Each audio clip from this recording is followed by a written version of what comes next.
Hello, good morning, good afternoon, good evening, wherever you may be watching or listening to us from. This is the Naija FC podcast where we bring you unfiltered, honest, our truthful, real opinions on everything Nigerian football. Any topic in Nigerian football is not off limits for us. We'll discuss everything and anything. As always, my name is AyoT and my co host is.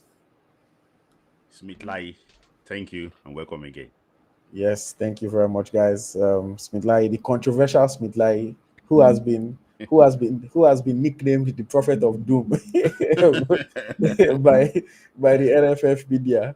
Um, but yes, another Tuesday, another interesting episode that we have coming up. We want to discuss a host of topics.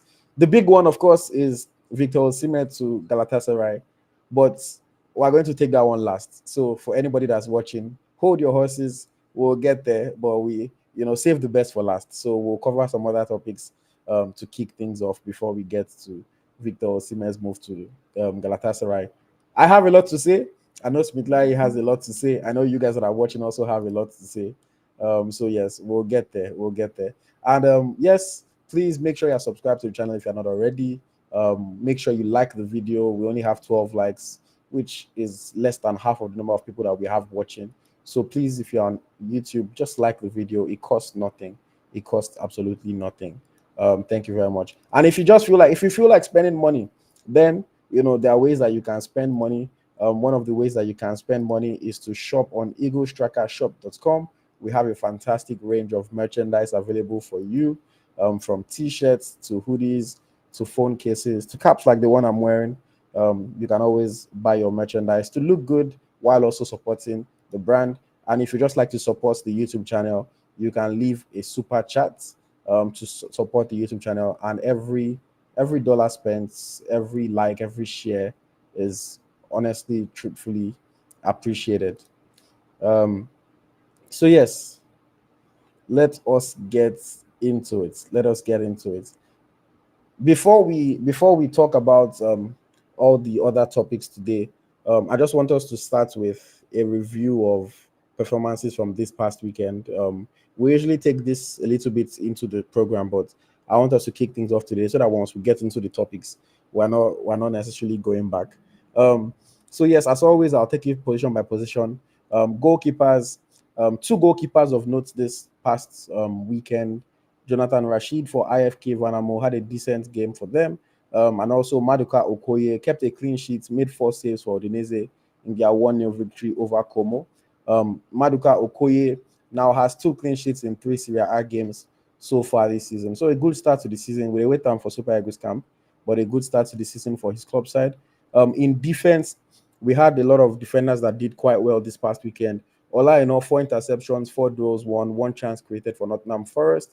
Jordan Torunariga in 45 minutes was able to get an assist for Ka against Feti Kidi Michael, the Super Falcons defender. Good performance, kept a clean sheet for PTI IF. Young player to watch out for. I think I've mentioned his name before. Vince Osuji, 2 tackles, 7 clearances, 10 duels, one for Kalmar FF in Sweden. Again, I'll mention it. Watch that guy. Watch that guy. The way he's playing, it wouldn't be long before he leaves Sweden. Olusanda captained his side Orlando Pirates to a clean sheet in the MTN 8, I believe. And Chidozie Awaziem, one assist for FC Cincinnati in the United States of America and the MLS. We also had Ehije Ukaki, who can play as a right back, right wing back, right winger. Scored a goal, kept a clean sheet for Botev Plovdiv. Hamdi Akujobi, 2 tackles, 6 goals, one, 4 clearances for Almes City in the Netherlands, in the Eredivisie. We had Kenneth Obina Mama, who kept a clean sheet while winning 6 goals and creating 3 chances for CD Castellon in La Liga 2. We had Kingsley Ehisbue, who kept a clean sheet while getting an assist, winning 7 goals, 3 tackles, 3 clearances for Udinese. Of course, Maduka Okoye's teammates in their 1-0 victory over Como. That's that for defenders. For midfielders, Joe Aribo, another decent performance. 3 goals, one chance for Southampton. Although Southampton have lost every game this season, Aribo has kind of been doing well, so he's one to keep an eye on. Wilfred Ndidi, 3 goals, one, got the assist for Leicester City. We had Adetunji Razak 5 tackles, 3 interceptions, 9 goals, 1 for Novi Pazza. I believe they're in Slovakia. Usman Mohammed. I don't know if you guys remember that name, but he's the one that had that fantastic goal when we played against Atletico de Madrid in the friendly all those years back. He had a good game with 2 assists for Maccabi Benai Rena in Israel. Obina Nwobodo, also of FC Cincinnati in the United States, 2 interceptions, 1 chance created, steady performer in the MLS. Rafael Onyedika for Club Brugge, 3 goals, 1, 4 interceptions. David Moses, another young player. Is he young? Let me confirm how it is. But David Moses, another player that has been impressing me so far this season. He had 11 goals, 1 and 1 chance created for MFK Carvina. MFK Carvina. I just want to confirm. Yes, he's 20 years old. Yes. So he's somebody to be aware of as well. He's been doing well this season, so keep an eye on him. And then Tom Dele Bashiru for Watford, 8 goals, 1, 2 tackles, 2 interceptions. Good performance for Watford. And then the standout midfielder for this past weekend probably would have to be Chrysanthos Uche. They finally played him as an attacking midfielder. They've still not put him center mid, but at least they didn't play him as a striker this past weekend. He put as a center attacking midfielder. 3 dribbles, 9 goals, 1, 3 chances created. If you haven't seen the video, we posted his compilation on our Twitter page. Good performance. People were saying that he plays like Pogba. So I mean that's good praise if people think he play like Pogba. Pogba on his day was a very good player. Um, and then going into the forwards very quickly, we had Philippe Otele, 2 chances created, 7 goals, 1 for Al Wada in the UAE. Still trying to get his first goal for them. We had Moses Simon on target from the spot for FC Nantes. Also had a decent game, 2 goals in 2 games for Moses Simon. Francis Eze also scored a goal and then created 1 chance. He also scored a goal and created 1 chance for Zeleznika Panchevo. The name of that club is strong. But Zeleznika Panchevo, they play in the Serbian Superliga. He had a good game for them. Of course, we had Chidera Ejuke, 4 chances created, lots of dribbles for Sevilla. If only he had a good striker. He could have got an assist. Of course, was also unlucky to have his goal disallowed for offside. Slight offside, but offside is offside. But yes, one to watch. Mustafa Issa, 2 goals for IK Start in Norway. Good performance by him. Philip Azango, 1 assist for Spartak Trnava in their game. And then moving on to the strikers, we had Matthias Oyewusi, 2 goals for Valenciennes in France. I believe it's the 3rd division of France, so not the highest level, but still scored 2 goals. Kudos to him. We had Akko Adams, 1 goal, 1 chance created for Montpellier. His first goal of the season was a fairly easy goal, tap in, but still, as a striker, you want to get that first goal, get off the mark, get your confidence going. So kudos to him for that one. We had Chinwendu Ihezuo, Super Falcons striker, who a lot of people were criticizing at the Olympics. Back for her club, got a hat trick for Pachuca. She scored 3 goals. So yes, congratulations to her. They won the game 7-0. So of course she was going to get in the action. But still, 3 goals is not easy. I've seen strikers that I remember when Fernando Torres was in Chelsea. Chelsea can win 6-0. Torres will not score 1. So we still give her credit for that. And then, of course, our star of the week, off the bench to score 2 goals and lead Lyon to a fantastic comeback victory over Strasbourg. Gifts Orban. Of course, after a lot of reports, a lot of rumors about him leaving Lyon in the summer, they decided to keep him, decided to stay, and he has now repaid the faith by getting his first 2 goals. It was a fantastic comeback. They were losing 3-1. Orban came on to make it 3-3 and then scored the 4-3 goal as well. So shout out to Gift Orban. Smith Layi, just very quickly, who impressed you this weekend? Who did not impress you? No, I have to thank you. I have to mention Gift Urban. He's a guy. I think he's a guy I believe in. I believe that he's a fantastic player. Gift Urban is a different animal. If he's really doing what he should do. Then if you watch that game, you realize that they brought in Gift Urban and Fofana. You know, and both of them came from Gent. The same time. They sold them from Gent to Lyon the same time. So Fofana plays for Belgium. So and you can see the way he crossed the ball. He kept on looking for Gift Urban. So for me, what's it called? Fofana is like his helper, that day. So if Urban the coach needs to settle down and look for a way to use Gift Urban. Gift Urban is a fantastic footballer, and I believe that if he could sort out his documents, everything sorted out, I believe that Gift Urban is going to be instrumental to Nigeria, especially in the coming years. Even next year, if we can get everything done. And also, I have to still mention Crisanto Suche. That a lot of Mm. people are still waiting and looking for when they will attack Smith Layi. That said the boy is very good. The guy is a different animal too, like I actually was said it, but I said that the guy can play anywhere from that midfield to forward line. If you just wait till they use him in the defensive midfield position, you will see the way he's going to be winning those and everything. His stats shows that his future lies in that midfield, but the coach still wants to use him up front. So be it. But I just think that he's a guy that we have to watch out for. I was really impressed with this guy too in defense too, Vince Osugi. I told you about that. He was part of the Nigerian under 17 in 2021. And that they called them COVID under 17, so they did not play that tournament that year. Fantastic footballer, a ball playing defender. So I think that watch out for him, just like AyoT said in January transfer window. You might see him going to like Belgium or so, just a step probably higher than Sweden. So I Mm. was impressed with Osuji, Uche, and Urban. Mm. All right, fantastic. And thank you to everyone. I see some people were saying Gift Urban, Temi says Uche with like 4 E's. And then Temi says Urban, Uche, Akinsomi should start showing us what they have.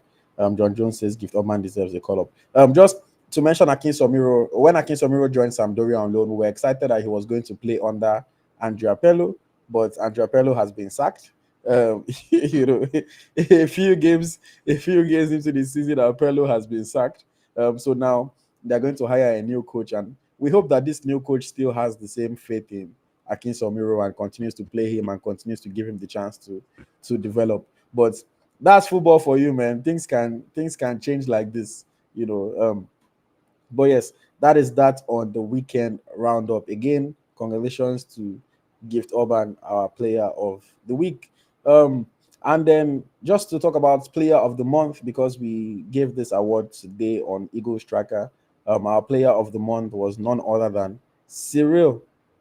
I think his middle name is it Adewale? Abi, yes, Desas. Of course, Rangers FC striker, also striker for Super Eagles. 6 games in August, 5 goals and 1 assist. There were some other players in the running, but congratulations to him. Like someone like Josh Maja has been doing well. But I think Desas has been the player that has made the best start to the season. So yes, he won the Player of the Month award on Eagles Tracker. Congratulations to Cyril Adewale Desas. Okay. Oh, Kola Wale.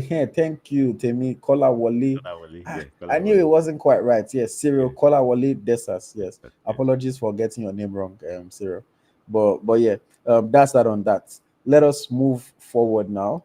Okay, the first topic we're going to take today, because of course the under 20 Women's World Cup is going on, and our Falconets have got off to a good start. They won 1-0 against Korea Republic, in a game that the outcome was similar to the last time that they faced each other. A late goal by Star Girl, young player who has, pun intended, flourished in the past few years. Flourish Sebastian got the goal for the Falconets. We have to be honest with ourselves. It was a mistake. She was trying to cross the ball, but it doesn't matter how it goes in. As long as it goes in, it counts. It's a goal. So congratulations to the Falconets for that one. And of course, Ado Yina, Princess Ado Yina, was named the player of the match, wearing the number 10 jersey. She was giving baby Christy Uchebe in that match. That's what she was looking like. She was looking like a baby Christy Uchebe. But yes, wearing the number 10 jersey, same number as Uchebe. She had an immense performance in midfield, committed a number of fouls, which even Christy, usually they commit some fouls, but also winning tackles, trying to progress the ball well. Of course, she's still a young player, so she'll still get better over time. But congratulations to her on winning the player of the match. Okay, so Smith Layi, I'll throw it to you now. 1-0 victory over Korea Republic for the Falconets. 3 points to start the under 20 Women's World Cup campaign. What were your thoughts on that game? For me, I don't think the performance was great. I think the girls did not start well. I think that the passes were not really coming. The Koreans look more organized than them, but talent-wise, you can see the individual talents from Nigeria. So I think that individually, the guys were they were doing their stuffs, but I just think that the coach also need to make sure they play together very well. So that is my own take. I don't think it was particularly very impressive performance, but no matter how it is, if you win your game, you win. A win is a win. 1-0 victory is a win. So at least that's 3 points. So I think that one set them, set that tone very well for the tournament, and they can actually build on that and progress to the second round. Hmm. Yes. Well said. Well said. I think I agree with you on the fact that it wasn't a fantastic performance. Mhm. At the end of the day, they got the win, so we can't knock them too much. But there's definitely areas that they need to improve. I felt like initially Flourish Sebastian, she was giving me vibes of Noni Madueke. Mm-hmm. In the beginning, she was trying to play a little bit of hero ball. Mm-hmm. She knows that maybe she's the star player, she's the key player, so she was trying to do a lot, and it wasn't quite happening for her. But in the second half, I believe she calmed down a little bit more. She played with her team, and thankfully, she was able to get that goal. Because the number of times she was losing possession reduced and everything like that. Um, like I said, Ado Yina, in the first half in the game, she was conceding a few too many free kicks for my liking in some dangerous positions, just Mm-hmm. outside the box, in the middle outside the box. Of course, Korea Republic struck the bar from a free kick, even though our goalkeeper had it covered, I believe, because when they showed the replay, her hand was even just over the crossbar. So if it was on target, she might have saved it. But I felt like Yina was giving away some fouls here and there, even though she had a good performance. I want to just give kudos to Amina Bello. I thought she did quite well in that game. Good footwork, holding the play up well, linking up the play with her teammates. She didn't get a goal, she didn't get an assist, but I felt like she had a good game, and maybe people did not really praise her as much as Flourish, because Flourish scored the goal and things like that. But Amina Bello impressed me in that game. Another player that impressed me is Super Falcons player who's playing for the under 20 as well, Rofia Timura. I think when you watch Rofia Timura play at this under 20 level, you can tell that she's a senior player. Mm-hmm. You can see the intelligence, you can see the experience. Her crosses are dangerous. She knows when to run, she knows how to play the right pass. I think she created like 2 or 3 chances for the team in that game. It was just quite obvious to me that this girl is above the rest of the players on this field. Of course, she played as a left winger, left forward, not as a left back, which is where she plays for her club. She plays left wing for her club in France. So I was quite impressed by that. Shout out to Rofiat Imura. Lucky Ekpa, our striker, I thought she worked hard. She worked hard, but when she was on, she didn't really have that much support. And certain times, maybe she's trying to do a lot, and it doesn't quite work out for her. But overall, I'll give the team like a 6 out of 10 in that game. Maybe I'll raise it to a 6.57 because they won the game. Even though it was a lucky goal, I think they can do a bit better with chance creation. They can do a bit better with their shooting. There was one chance towards the end of the game that was just, I will have to call it selfishness. The player, I can't remember which player it was. She could have Yeah, man. easily, Wait. yeah, she could have easily squared it to her teammates, but she took the shot, wasted the chance. Obviously, we were winning the game already, but if that's a game that you're drawing, or you're losing, it can be very, very consequential. Again, I try to remember when I'm assessing youth players. I try to remember that they are youth players. I'm not going to criticize an under 20 player the way I'm going to criticize the first team player. The under 20, they are learning, they are still growing. These tournaments, even though you want to win, the tournament is more about development than just win, win, win, win, win. The important thing is that they are able to learn, they are able to grow well, they are able to make these mistakes so that they don't make the mistakes in the future. Teams like this that we are beating now, we don't want it that, oh, in 5 years' time now, maybe they will meet at the first team World Cup and all of a sudden they will now be beating us, you know. So all in all, be more incisive going forward. You know, their next game is coming up tomorrow against Germany. Germany, of course, won their first match 3-0, so it's going to be an interesting. Was it 5-2? Yeah. Oh yeah, Yes, sorry, 5. Yeah, against Venezuela. Sorry, 5-2. A 3 goal difference. I don't know why it made me think 3-0. But yeah, so they are going to have to be on their game for that one. But yeah, shout out to the Falconets. Kudos to them, and hopefully they're able to have a good tournament. You want to add something? Yeah, I just want to make a few observations about the game, Mm. about the team especially. For me, I'm not a fan of repeating classes. If you have performed well in that class, go to the next one. All this coming back again to come and play the same age grade, I'm not a fan. In the last Under-20 World Cup, this Women Under-20 World Cup, in that defense line, Jumoke Alani played that Under-20 World Cup. In the midfield, Chioma Olise was there. Rofia Timuna there. Sebastian Flourish, they played in the last Under-20 World Cup. The guy they brought in, number 2, Ogochukwu, Ozochukwu, he played Under-20 World Cup. We keep on putting these guys, some of them played for Super Falcons before. This tournament is for development. Have they developed enough? Why are they keep on repeating? See, another thing that makes this thing so bad, out of the team that started that game against Korea, only one player progressed from the Under-17. That was Comfort for Lorenzo. Only one player progressed from the last Under-17. That was Comfort for Lorenzo. So for me, as for Lorenzo and Aminatu Bello, sorry, let me just put that one, and Aminatu Bello. Comfort for Lorenzo and Aminatu Bello. So for me, the last Under-17, we did well. The same German team that we're going to play on Wednesday, we beat them in the third place game in that last Under-17 World Cup. Majority of the team progress to this Under-20. Football is about development and progression. All this repeating, recycling. And the funniest thing is this. Under-17 too, under Coach Bankole Oluokere, is also doing the same thing. Those that play Under-17 2 years ago are playing again, Under-17 again. Players like Taiwo Afolabi, she's part of this Under-17. I don't know how you go to play Under-17 twice, schoolgirl football. You should be able to move on to the next level. I think we need to call this man. We can't just be doing this thing. When are we going to actually progress? So, I was really sad when I saw that, because, for example, now, maybe someone like, I don't know, maybe, though there's Oyinola in that team, but she's on the bench.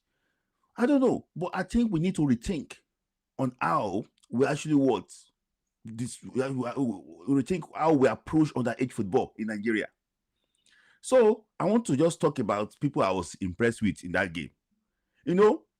Coach Christopher Danjuma, this is the third tournament that he will be participating in Under-20 for these girls in the space of 2 years. The first one was Wafubi. The first choice goalkeeper was Andeni. What's that name again? Andeni Uyebuchi. Andeni Umbechi.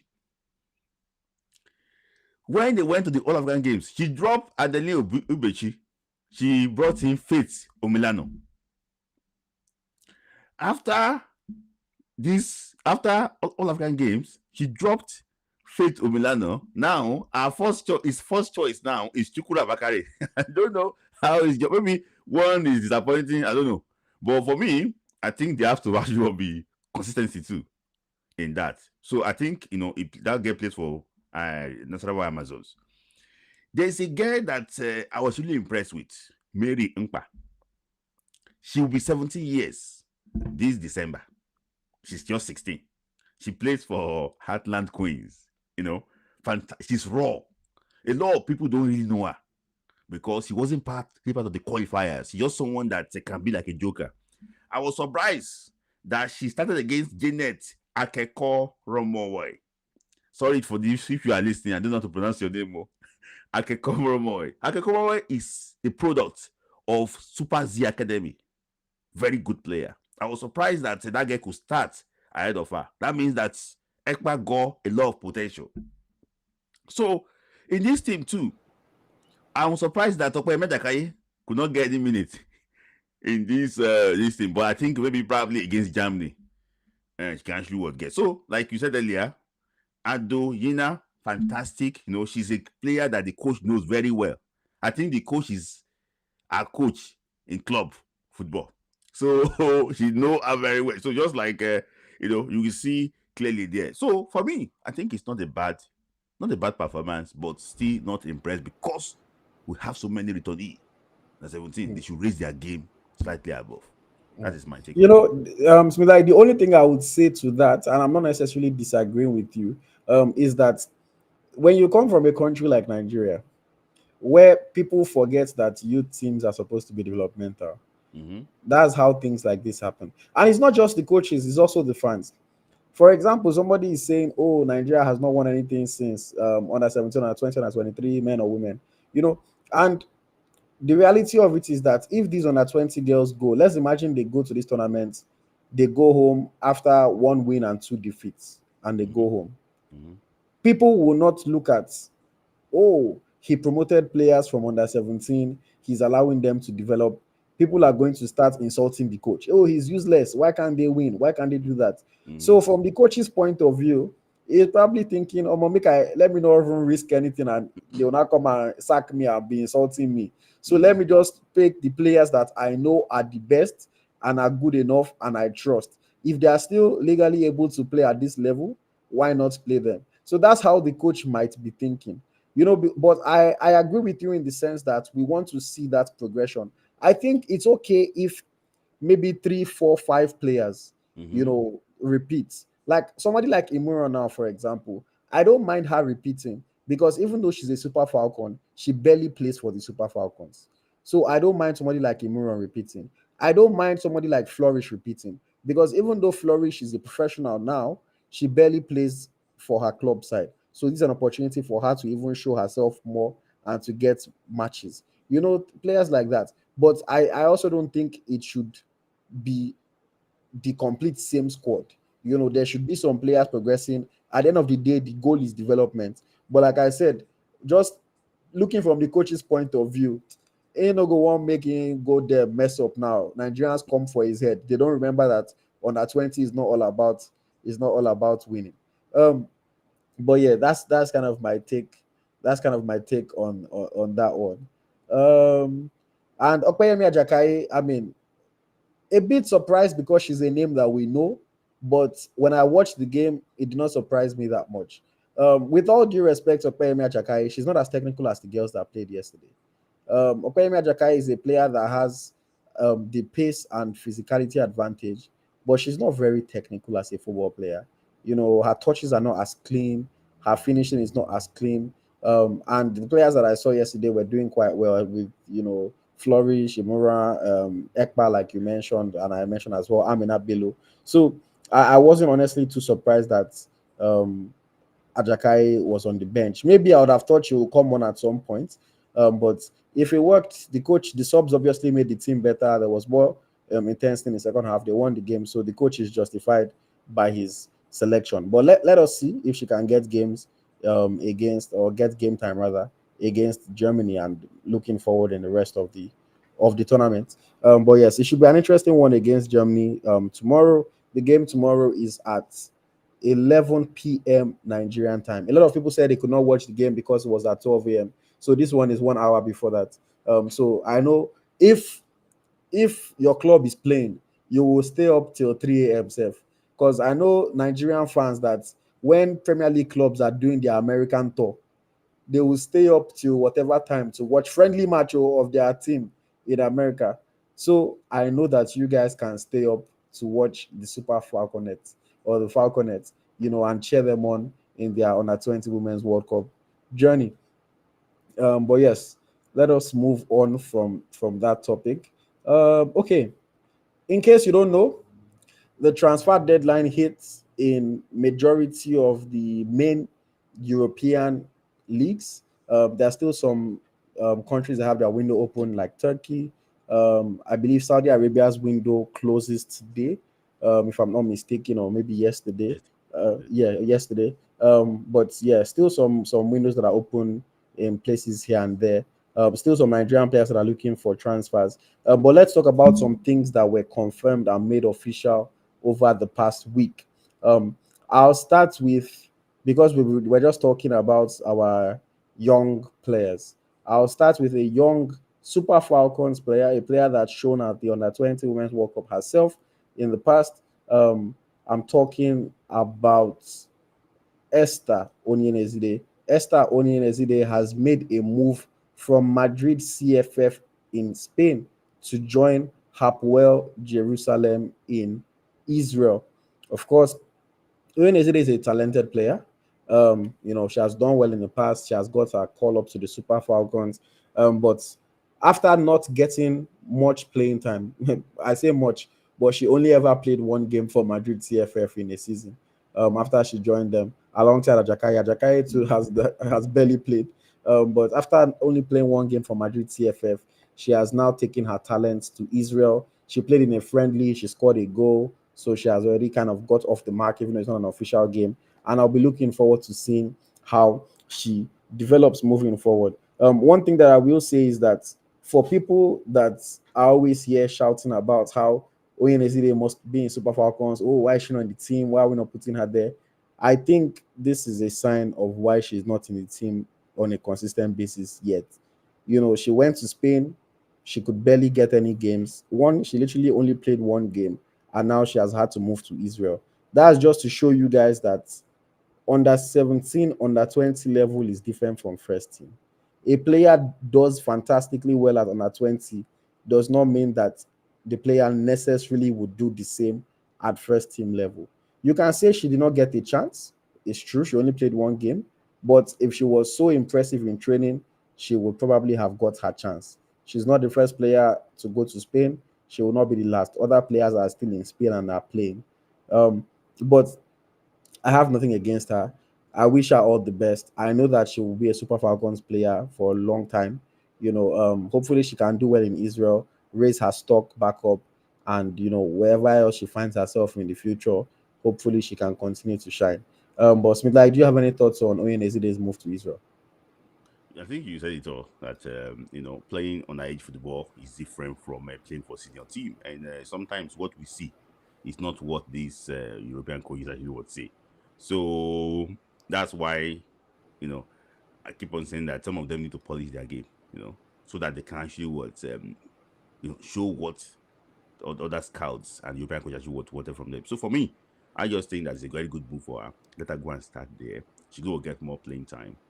So if she performs well, from there, a move can happen quickly too. So for me, I think she also thinks that she needs to start from somewhere, get more playing time, and she can progress from there. Mm. All right, all right. So I'm wishing you all the best, Esther Onyenezide. Moving forward very quickly to another player. This one is a transfer that happened. I believe it was on deadline day.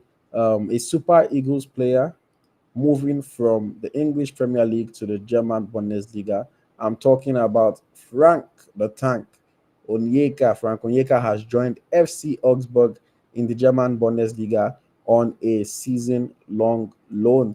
Of course, Frank Onyeka struggled for playing time with Brentford. He was getting chicken change minutes here and there, and I believe that he made the right decision to move to get a club that would potentially play him a lot more.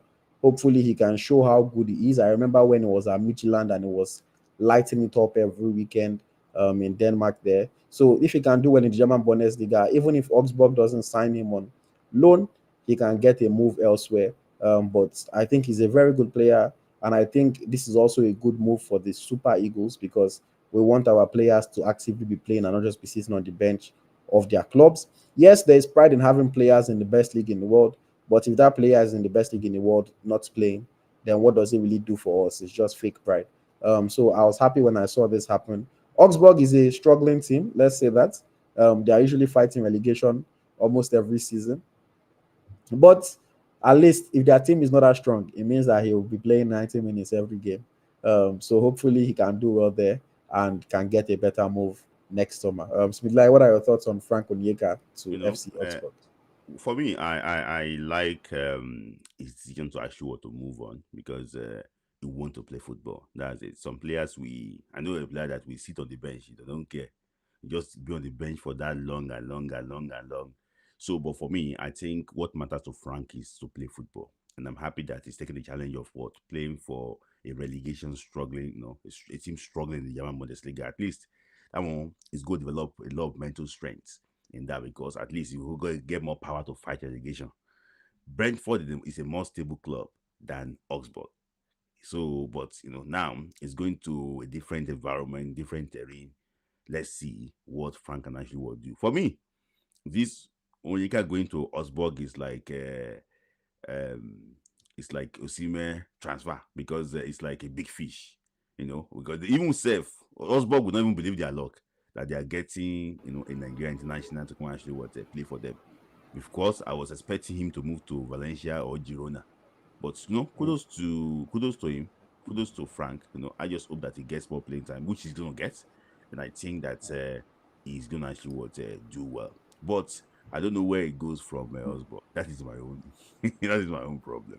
Mm, So I just hope that he performs well. Maybe clubs like Dortmund, can actually see him. Maybe clubs like Bayern Munich, can actually say, okay, they want the tank. They want to get some fuel on the tank. mm, Maybe clubs like I don't know again, Bayern Leverkusen. I don't think Bayern Leverkusen can sign him. I think clubs like maybe Stuttgart can see him and say, oh, we want to sign the tank. So, but let's mm, see how it goes. mm. All right, all right. Wishing Frank Onyeka all the very best. He's of course somebody that is a relatively key player for the Super Eagles midfield going forward. So we want him to do well. We wish him all the best. Okay. And then moving on very quickly, let us talk about a player who has now become a free agent, a player who has now become a free agent. I'm talking about Super Eagles forward winger Samuel Kalu. Of course, Samuel Kalu was one of the beloved players of Genetro. At the time, Samuel Kalu looked like he was the future. He looked like, the future of the left wing was going to revolve around him. But we all know that injuries have not been fair to him. He has been getting injured so much. Of course, last season he played for Lausanne Sports in Switzerland. He had a decent year. We thought, okay, maybe they might keep him. Maybe he'll get a move to somewhere else. He returned to Watford, and now Watford have released him. It's been like, what do you think can happen with Samuel Kalu? Is there any chance that we see him back in the Super Eagles again, or right now is he just fighting to even still have a career? For me, you said Super Ego. He's fighting to have a career.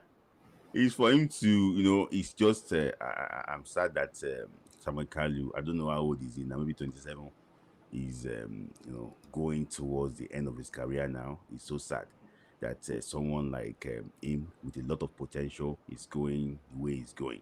You know, I remember when you said that he was one of the first player on the list of Genetro. And I can tell you, since, for me, as a right winger, since Samuel Kalu stop playing for Nigeria, I don't think we've had a better right winger. Not left winger, a Mm, better right winger since Samuel Kalu stopped playing. Come on. Samuel Kalu against Seychelles. Samuel mm, Kalu against Africa. Samuel Kalu against Libya. If he's the one that came in directly to replace Victor Moses, in that team. But unfortunately, injury is not really kind to him. And I don't know if you watch Kamekalu playing for, I started watching him playing for Tresin, in Slovakia. From there to mm, Giants, there was a game there was a boy is called in Giants that he dribbled like four people for him to score before he left for Bordeaux. For me, it's sad to see a player like him, going this way. I think everything started when he collapsed in the build up to the AFCON 2019. And since then, I don't think he actually was recovered. Though at least in his CV, if we look back, he will tell his kids or his grandchildren that, come on, I played in the Premier League. Yeah, he did. I played against Arsenal. Mm, I played in the Premier League. I played against Arsenal. I won bronze in the AFCON.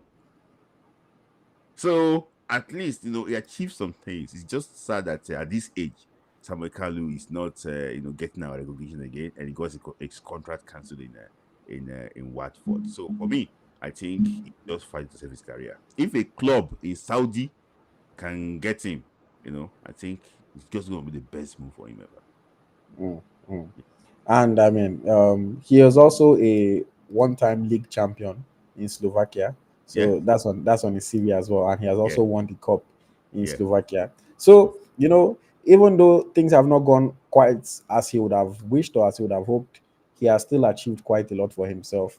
Mm-hmm. And I'm hoping that in the next few days, week, we'll hear about a transfer. We'll hear about him signing with a club.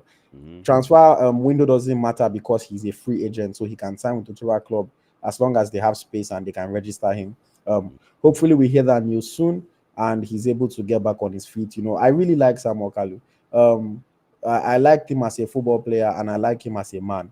I remember when I started this Eagle Striker brand, he was one of the first Nigerian footballers to really understand what we were trying to do and to support, to follow the page, share our content, and that just gave me a nice feeling. So for me to see him struggling, I'm not happy to see that. I really hope that he can bounce back, and he can get his career back on track. Injuries are the worst thing in football. But yeah, even speaking of injuries being the worst thing, I know I've been hyping this interview for so long, but I can now confirm to you guys that the interview is going to be published on Thursday. My interview with Francis Uzoho. I remember him talking about injuries, and saying that if he didn't suffer that injury in Brazil, he was saying it that the way Nigerians criticize him and talk about him today, that if he didn't suffer that injury in Brazil or against Brazil in that friendly, his career would look so different from what it looks like now. He's like, people don't understand the impact that injury had on him, had on his career, missing 1.5 years of football. But yes, watch out for that interview on Thursday on the Eagle Striker YouTube page. And just very quickly before we move on to the next topic, everybody that's watching on YouTube, please like the video. We have only 36 likes, less than half of the number of viewers. I believe that we can do much better than that. So please like the video. It's the least you can do. It just sends a signal to YouTube that we're doing something good, that people are enjoying the content, and it costs you absolutely nothing. Please, if you're on YouTube, like the video, share, subscribe to the channel. If you're on X, on Twitter, also repost, share, and make sure you are following our page. And we really, really appreciate you as you do so. Okay, moving forward.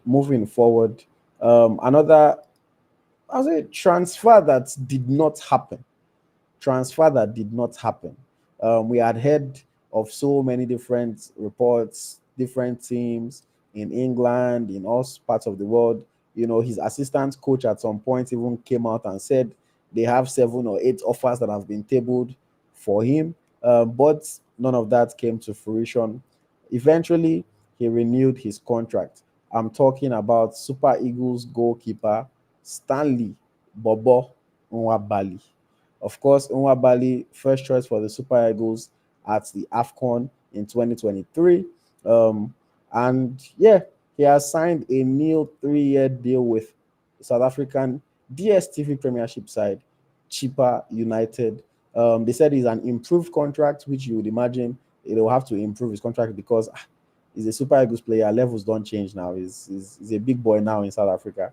So improved contract. We don't know the terms of the contract, but definitely better than what was getting before. And to sweeten the deal, they also named him as the team captain. So as South Africans, they fight us for their country. One of our countrymen is over there leading a group of South Africans, showing leadership. But yes, Stanley Nwabali has extended his contract with Chippa United, commits to 3 more years, and is the new team captain. Smith Layi, why did he not leave, and how do you feel about this renewal? For me, I think he chose the wrong decision. Hmm. for me to stay in Chippa United. I think that after that AFCON rate, I think that you should have taken the opportunity. You leave, you try and leave. You try the iron when it's hot. But now actually what move to Europe. So that means that those offers are not concrete offers, because I was hearing Kaiser Chiefs and this one. Some people were even saying Petro Atletico of Angola. I was like, what is the offer? So I think he went for the right choice to actually was stay. But for me, I think the offers they were just talking about, I think were just like audio offers. They were not really Hmm. concrete offers. I know that for goalkeepers, it's very difficult for you to change clubs because there's only one first choice. Others is go rush will be there. So for me, I think that this is like you have to be able to market this guy very well. I think that he's way above Chipa United. So in my own case, 3 more years in Chipa United, maybe I don't know how he wants to actually do it, but for me, I think he chose the wrong choice. And Hmm. maybe another thing is that maybe the offers too were not really concrete. That's why he stayed in cheaper. And I will say, I was really hoping or expecting that he will make a move, join, even if it's a championship side, just make a move to a bigger league. Or even if you want to stay in South Africa, join an Orlando Pirates, join a team that is competing in the league. Chippa United is a bottom half team, is a team that doesn't really have big ambitions like that, even in South Africa. And of course, for our Super Eagles current number one, I would have liked to see him play his football elsewhere. But like Smith Layi said, we don't exactly know what was on the table for him. I doubt that Manchester United came for him and he said, "Oh no, I don't want Man U. I want to stay." Of course, he must have not had some very tantalizing offers. The offers that he might have had might not have been, maybe to him it was better to stay with the devil that he knows than to go to a devil that he does not know, and then things don't go quite well for him. Um, but yeah, 3 more years in Chippa United. I don't know how that's going to pan out. I don't know how he's going to do, but I wish him all the very best. I will say quite underwhelming because even Benjamin Tanimo got a move to Crawley Town.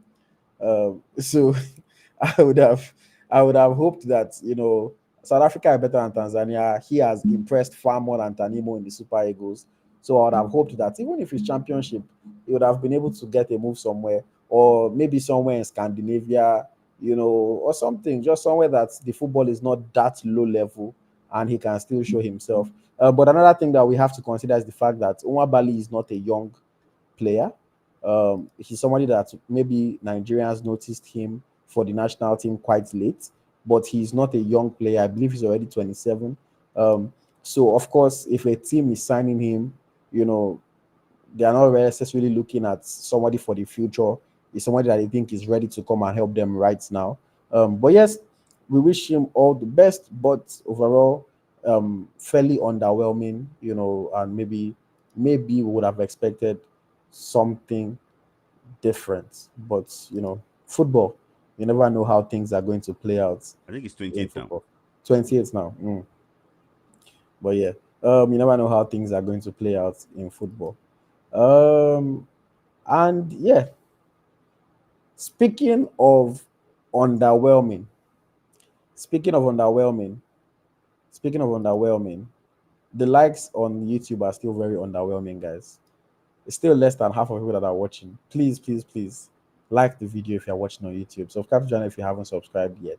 Please, I'm on my knees. Please. Thank you very much. But yes, still speaking of underwhelming, the longest transfer saga ever finally came to an end. The longest transfer saga ever finally came to an end. Was it the end we expected? Nope. Was it the end we wanted? Nope. But it came to an end. Underwhelming, like I said. In case you don't already know what I'm talking about, the best player in Africa, the best player in Nigeria, one of the best players in the world, Victor James Osimhen, has completed a move to Turkish giants Galatasaray. Of course, all the drama unfolded after the deadline day brouhaha between Napoli and Alali and Chelsea and all the offers that everybody says is not good enough. And some people say he's good, some people say he has ego, some people say he's proud, all sorts of comments back and forth. All the footballers and then the Nigerian journalists that are friends with him, they started making statements that if you were not really if you were not really following football like that, you would have thought maybe Osimhen's family member died. The way everybody was just posting, oh, he needs all our support. Yeah, back him up. I remember I was like, brothers, sisters, like the boy is good. He will be good. He will find a club. He will sort it out. Like, why is everybody doing as if his life has fallen in front of him? But nevertheless, he joined Galatasaray. It was a last minute deal, a season long loan move. Of course, he was able to get Galatasaray and Napoli to agree to a number of conditions.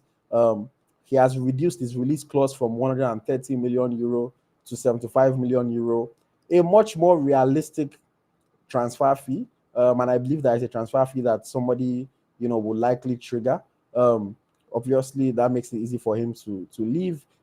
He's going to be earning reportedly about 173,000 euros per week, covered by Galatasaray while he's on this loan. And of course, he also included a clause to say that if somebody comes for him in January, both Galatasaray and Napoli would have to allow him to make a move if a top club comes for him in January. Smith Layi, I'll let you go first on this one. Victor James Osimhen to Galatasaray. How do you feel about this transfer? So for me, I think it's like to choose between the devil and the deep blue sea, and I think the choice was actually what limited because of the way the transfer actually what window actually what went. For me, when I saw the move, I was happy and I was pleased for him. Not what I actually what wanted. Even I can tell you, the most optimistic Gala fan would never tell you that Victor can come to what to Turkey at this age just to come and play for like 3 months. Even Ike Goodogan, the guy from Man City, said, "Wow, like he could not believe that Victor will be going and to play the Super League." So, in my opinion, I think I just think that Victor needed to play football for 4 months. And I know that these clubs will come back in January and try to actually sign him. But it would have been very hard for Victor to be playing with Napoli B and maybe coming for Super Eagles games in October and November, playing for Napoli B. We'll also come here to and criticize. Or if he's not scoring for Napoli B, that why is he in the team? But at least now he's in Turkey. He can go to Turkey and go and build a fan base. I'm also hearing the impact on social media is really growing. People following Galatasaray, really growing, selling jerseys. People are following Napoli. So I'm just, it's just saying that I think it's going to be a very good adventure for Victor. If he's to play for these four months in Turkey, I think Victor will be a hero for them. Mm. And one thing that is not in question, one thing that cannot be doubted, Victor Osimhen is a superstar. Mm-hmm. If you didn't know it before, just from all the social media buzz, the way he was received in Turkey, the engagement, everything, Victor Osimhen is undoubtedly a superstar. That flight that he was taking from Naples to Istanbul was the most tracked flight. In the middle of the night, over 20,000 people were tracking the flight. They wanted to know the minute Osimhen landed in Istanbul. I was one of those over 20,000 people. I was also tracking the flight, watching, waiting for the minute that he lands in Istanbul. Osimhen is a superstar. Like you said, even the most optimistic Galatasaray fans would probably not have imagined that they will get a player like Osimhen at this age. We know this. Normally, when players move to Turkey, it's either of two things. It's either they are not really that good for the top 5, 6, 7 European leagues, or they've done their thing in the top European leagues. They are getting towards the latter stages of their career, and then they make a move to Turkey. His teammates, Mauro Icardi, has done his thing in Italy and then moved to Turkey to just do a swan song. Another of his teammates, Dries Mertens. That's an interesting one because I know how Nigerians used to say Mertens did not like to pass to him when they were together at Napoli. But Dries Mertens too did his thing in Italy and then moved to Turkey. Mishi Batshuayi did his thing in England and then moved to Turkey. Lucas Torreira did his thing in England, moved to Turkey. Hakim Ziyech did his thing in Holland, didn't quite do his thing in England, and then moved to Turkey. So Turkey, is not the most flashy option for top players. And I think Victor Osimhen now has an opportunity to be a really, really, really massive fish in a small pond. He has the opportunity to go there and set Turkey ablaze. He has the opportunity to go there and prove to everybody that doubted him that he is who he thinks he is. I think Victor Osimhen has to grab this opportunity by the neck and make the absolute most of it. Am I excited by the transfer? Not really, because I wanted to see Osimhen at a top club in a top league. But this is obviously better than him just sitting at home, going to training and going back to sit at home, getting no football for 4 or 5 months. This is obviously better. And the good part is that he was able to negotiate the deal to a good enough situation that doesn't make it too difficult for him to make a move in the future. But overall, I would say this also showed me that, man, when it comes to Victor Osimhen can do no wrong in the eyes of Nigerian fans who love him. Because normally, if a Nigerian player they go Turkey, think of players like Onuachu. He's finished. He's this, he's that. Turkey. But Omo, the kind of things I saw on social media after that transfer, people started saying, Galatasaray is even bigger than Chelsea. Turkey is one of this thing league. Oh, their fan base is amazing. People started coming up with all sorts of narratives to make it seem like, oh, it was a fantastic decision. And for me, I always like to be objective. Let's not fool ourselves. We didn't want to see Victor Osimhen in Turkey. Let's not fool ourselves. Osimhen going to Turkey is very underwhelming. It's not where the eighth best player in the world, like we're all praising him. It's not where the eighth best player in the world should be playing. That's just the reality of the matter. But because of the situation he found himself in, with negotiation, with renewing that Napoli contract, with not wanting to lower his wages to join Chelsea, Alali drama, Napoli making it tough for Alali, for PSG. This is where he finds himself. And for me, I just say again, he needs to go there. And between now and January, I don't know. Let me count how many games Galatasaray have. 1, 2, 3, 4, 5, 6, 7, 8, 9, 10, 11, 12, 13, 14, 15, 16, 17, 18, 19 games between now and the 1st of January. Osimhen needs to score 20 goals. In 19 games between now and the 1st of January, Osimhen needs to score 20 goals. You need to show us that you are him. You need to show us that Turkey is not your level. If Osimhen goes to Turkey and does not light it out of the park, let's say he scores only 10 goals in those 19 games, all those people that were criticizing him, all those people that were calling him a one-season wonder, they will feel justified. They will feel justified. So Osimhen, I know you are a guy that, you are a strong guy. You don't like to listen to what people say, all sorts of things. But I really, really do believe that your stocks have a chance of dropping if you don't go there and obviously be the best player. You're already playing for the best club in Turkey, so there's no even excuse on that part. They've won the league 2 times in a row. Yes, there's competition from Fenerbahce now with Jose Mourinho, but he's playing for the best club in Turkey. In those 19 games between now and January, I think Osimhen should give us 20 goals. Shut everybody up.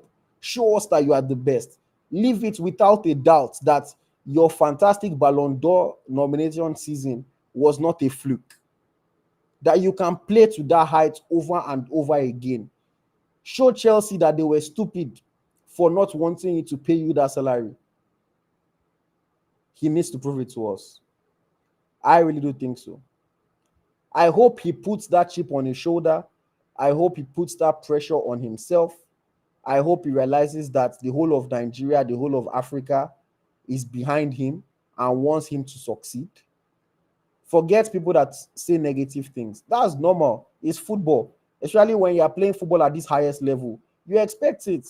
People insult Ronaldo, Messi, everything, every day. And one thing that I would say is that nobody was even like insulting Osimhen's kid. Nobody was saying he should die. They were only just talking football. And while you might disagree with what they were saying, you might say they were being harsh. It was all focused around football. And it's normal. People will banter you when you're a top player at this highest level and things are not going your way. People will banter you. So forget all those ones. Just go there, play your football, bang in the goals, and let us see that you are him, that you are indeed the eighth best or even higher, one of the best footballers in the world. Smith Layi, do you want to say something? Yes, and for those that kept on saying that he should have accepted the pay cut by going to Chelsea. See, everything is about finance, and I'm going to go read some stats for you now. If you live based in the UK, there are different bands for tax. Personal allowance, if you have an income between £0 and 12,750, 12,570, you will not get tax. But if you have basic from 12,000 to 50,000, is 20%. From 50 to 125 is 40%. Then from over 125, that is where Victor lies. That is 45%. So if you are paying him €155,000, that is like what? £85,000 net. Compared to like 207 net, it was actually what earning. So it makes sense that it did not actually reduce its level to that. Because if it's asking for like that huge amount, because he knew that it's going to pay tax when actually arrived in the UK. So for me, I think, like you said earlier, I think that it's now there for him to go and prove himself. Just to remind Nigerians too that Henry Onyekuru is very close friend. When he went to Galatasaray, he bossed that place. So I know that though Ozonwafo when there he couldn't get game time, he's also very good friend Onyeka Etebo. Also played for Galatasaray in Turkey. But you cannot say Onyekuru is a bigger name than those that you mentioned, because Onyekuru was arguably the best player that year when they won that league. Yeah. So your friend, because he's a very close ally of Victor Osimhen, he don't bust the place before. We're not putting pressure on you. What we want you to do is this: don't go and erase Onyekuru name, but tell them say you are bigger than the Nigerians they used to know. Yeah. That you are the current African player of the year. You are number 8 in the whole world. That this place now your land. That so in fact, all those Atayaspor, Akaragurugu, Istanbul, Barakara, all of them, make sure say when they hear Victor, they will not hear Osimhen, they will run. I want to see defenders wetting their pants that Victor is coming. I know Victor will do well. Very well said. Let him go and show that the Nigerian they used to know, he is bigger than that one. He is bigger than that one. Yeah. Okay, we'll continue on the Osimhen matter very shortly, but let me just quickly take comments. Let me see what comments are saying. Shout out to Bola Certified with the super chat. He says, if he scores 20 goals, 1 bottle of Mattel for you, Ayo. So Osimhen, my shayo is riding on your success. So hopefully he's able to score those 20 goals. Shout out to you, Bola Certified. We appreciate the super chat. Thank you for your support. It is much appreciated. Okay, Let me see what the other comments are saying. Bola Certified also says, I'm actually happy for this transfer. I think he will score a lot of goals. I can feel the hat tricks. Adeotun says, IoT, don't worry, Humble Henry is coming for you. um, Adakole says, why should he even lower his wage? MySpace Place says, who are you or who are we to tell the eighth best player in the world where to play? I am glad he did not agree to play for colonizers who were trying to underpay him. LV says, yes, 20 goals at least. James Ogboji says, I think he will finish the season there. Watch and see. African Jaguar TV says, he's him regardless. No pressure. Adakola says, I don't understand this lowering of wages of a thing because Chelsea is the one feeding his family or the all or no. Um, MySpace Place says, he will prove everyone wrong. IoT, honestly, you sound like a hater sometimes. LOL. He only has to prove himself and he has never failed. I think people think I sound like a hater because I don't come and kiss ass. Excuse my French. You know, Osimhen is the golden child of Nigerian football. So when most people talk about him, all they do is praise, praise, praise, praise, praise, tell you how good he is, and I hold him accountable. So people think I'm a hater. I have nothing against Victor Osimhen. I absolutely love Victor Osimhen. But there's a saying: to whom much is given, much is expected. I am not going to say all of a sudden now that, oh, I don't care what he does. Oh, if he scores 5 goals, I'm fine with that. Oh, I'm excited he moved to Galatasaray. No, I'm not going to come and lie to you. It doesn't mean I'm hating. Osimhen is a superstar. So everything that he does, I want to see him do it at superstar level. If Ronaldo doesn't score in a tournament, won't people insult him? Won't people laugh at him? I'm not even laughing. I'm not even insulting. Does Ronaldo have to prove anything to anybody? Has Ronaldo not done everything that there is to do in football except win the World Cup? But if he doesn't score a goal, won't people still banter him? And I'm not even bantering Osimhen. So I'm not always going to just come and praise, praise, praise, praise, praise. Oh, he's the best. Oh, Africa has never seen somebody like him. That's not my jam. I'll be real with you. I'll be honest with you. I'll give you my opinion and I will hold players accountable. We need him to show up in Turkey and he needs to stand above all in Turkey because that's how good we think and we believe that he is. Um, Adedotun says, please, we shouldn't put him under pressure to score 15 goals in 4 months. Let him finish the loan and get to the final of the Europa League and be the top scorer. Me, I'll put him under pressure because, like I said, he's a superstar. Superstars play with pressure, and your ability to rise above the pressure is part of what makes you to be a superstar. I don't think there's any superstar in the world that does not play with pressure. So I will put that pressure on him. Not that he cares what I have to say, but I will put that pressure on him. If he plays for the whole season, maybe they can get to Europa League final. I doubt it. I don't think Galatasaray can reach the final of the Europa League, but who knows? Maybe he can be the top goal scorer. In the Europa League, let me look at their fixtures. They are playing against. I see that they are playing against AZ Alkmaar. They are playing against Spurs, Tottenham Hotspur. They are playing against Elfsberg. They are playing against RFS. They are playing against PAOK. So who knows? Maybe they can do well, but they are playing against Ajax as well. Chuba Akpom's Ajax. So maybe they can do well in the Europa League, but I honestly do not see them getting to the final. But Osimhen in those group stage matches, he can try to just score like 12 goals or something. Just score a lot of goals in the league phase matches. Um, Simeon Alpha says, Omo, I dey work, make them no catch me. But kudos to Osimhen for knowing and sticking to what he wants. I wanted him to go to Chelsea, but the pay cut was too low. My space place says he seems like a guy who is self-assured, and the more stubborn he is, the better it seems. He feeds off the haters. Okay. Victor Balogun says, well said, Smith Layi. African Jaguar says Osimhen will surely deliver. Humble Henry says my boy Victor will deliver. Emeka says Victor just needs to shut up the doubters and naysayers by performing wonderfully well and exceeding his number of goals in other leagues he played in the past. XXX says it's not what Osimhen will get in Turkey's league, it's what Osimhen brings to Turkey that matters. Adigbola says, for me, I'm very happy for Victor Osimhen. but I don't agree to Chelsea's deal. I'm very happy. Go to Turkey and make me proud. That is all.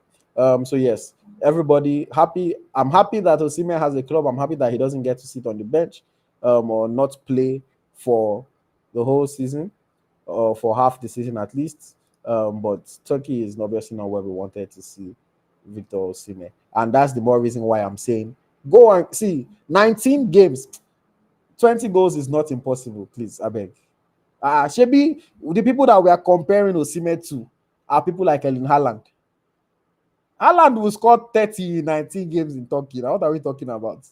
Like, so for me to set the bar for Osimhen at 20, it's not some stupid, crazy bar that I'm setting. It's what a player at his level should be doing with ease. Nobody in Turkey is as good as him now.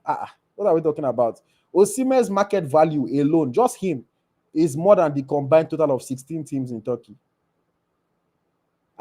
So there's like 20 goals in 19 games. I'm even supposed to increase it now that I'm thinking about it. But let's see how it goes. Fingers crossed, no injury. By God's grace, no injury. No injury. Um, but yeah.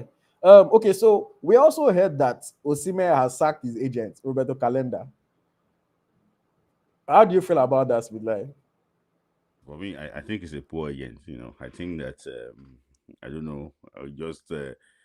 I don't know. He's a poor agent. I don't think he has been doing well in this transfer window. I think Victor deserves a better hand. I've been hearing people saying that Victor should go and employ Nigeria agents. I don't know, maybe Nigeria agents actually was big enough to actually what undo Victor Osimhen now. No, I think Victor Osimhen already outgrow some of the Nigeria agents. So I think Victor just needs someone that get mouth, that can put mouth for Victor's matter. For me, I think this calendar guy, even when you go and check him, now 4 players you go see for him profile. Joan Jesus of Napoli and two other guys that does not have name like that. You get it? So it's not someone. It's like just like person with them push to Victor. That is how I actually was seeing. He's not. He's just talking on social media. There is nothing that he's doing. So I'm happy he's been sacked. Mm. A lot of people were happy that he sacked that agent. But I also just think, again, somebody will say maybe I'm sounding like a hater. But I also think at the end of the day, Osimhen sacked his former agents to sign with our agents. So he had faith. He trusted that Calendar will be able to deliver. At the end of the day, the decision to renew his contract, advised by Calendar, but approved by Victor Osimhen. We know how into the matter Osimhen is. We know how Osimhen doesn't just listen to what anybody says. He will tell you what he feels. He will do what he wants to do at the end of the day. So it was also his decision to renew that contract. And obviously, it was also his decision to not take a pay cut to join Chelsea. I'm not saying he should have, but it was his decision not to. So I think, as much as I believe that the agent fumbled, I also think that Osimhen has to have some faults in this whole thing, because his agent advised him, he took the advice. Now that the whole thing has played out, we cannot just throw the agent around the bus and say the player has no responsibility here. But I hope that whoever his new advisor is going to be, they're able to find a quality club for him in January, or maybe latest next summer. And hopefully, Osimhen continues to progress in the direction that we want to see him progress. Um, okay, so just very quickly, a few more comments and then we'll move on. And then, yes, if you want to share your thoughts, it is about that time. I'll post the link very shortly on all platforms. Please make sure you have a camera on so that we can see your face. Make sure that you are fully dressed. Don't be like those people that will come on and be shirtless. Nobody wants to see that. So make sure you are fully dressed. And of course, we'll give you an opportunity to come and speak on whatever topic it is you want to speak on. Donna Shine says IoT easy now. See, you people want somebody to be a superstar without superstar pressure. It doesn't work like that. I'm sorry. Taiwo Okunade says Turkish league isn't as easy as that. I watch the league and it's really competitive as well. Again, I'm not saying it's not competitive. I watch the Turkish league as well. I watch Keka Rizespor. I watch Kashim Pasa, where we have our Nigerian players. So I know the strength of the Turkish league, but Osimhen is the best player in Turkey. So there's no reason why he cannot do what I'm asking him to do. LV says 20 goals in Turkey. Haha. How many did he score at AFCON? Baba, he's not that clinical. He's a very good player, very physical. Again, I believe he can score 20 goals in Turkey. Using the AFCON, I don't think is a balanced argument. But I see what you're saying, anyways. Um, Manuj Amobi says anybody that watched Jackson's last match will know that Chelsea will sign Victor in January. Whether or not Chelsea signs Victor in January, Chelsea also renewed Jackson, so they also still believe in Jackson. It's not they're not throwing Jackson away. Um, Adedotun says Calendar is an Italian that will side with his fellow Italians. No, I wouldn't say that. Calendar will side with his pockets, whether he's Italian or is Brazilian. Now who they pay Amingo side with, and Osimhen was the one that was paying him. So I don't think he was trying to side with his Italians. I think it was just a bad decision that they made in the long run, and that's come back to bite him in the butt. Um, XXX says Ayo's bar isn't even as high. I'll expect him to score minimum 40 or 50 goals. And I'm a diehard Osimhen fan. It's not a bad thing if we expect him to score plenty goals. It is a good thing. To be honest, again, like I said, the striker that when anybody is comparing Osimhen to any striker now, they compare him to Haaland. Haaland scores 40, 50 every season. So expecting that from Osimhen is not a crazy request. If truly we say he's that good, unless people are saying he's not that good. If that's what you are saying, okay. But if you are saying Osimhen is on Haaland level or close to Haaland level, then Youssef should also be expecting him to score 40, 50 goals. Yeah. Okay, so that's that on Victor Osimhen's transfer. Wish him all the best. We're still waiting for official announcement. Even though Galatasaray they've already been milking it, there's no official announcement yet. Of course, he's poised to join the Super Eagles camp. But before we go to the next topic, let me just play this video for you because this video honestly made me happy.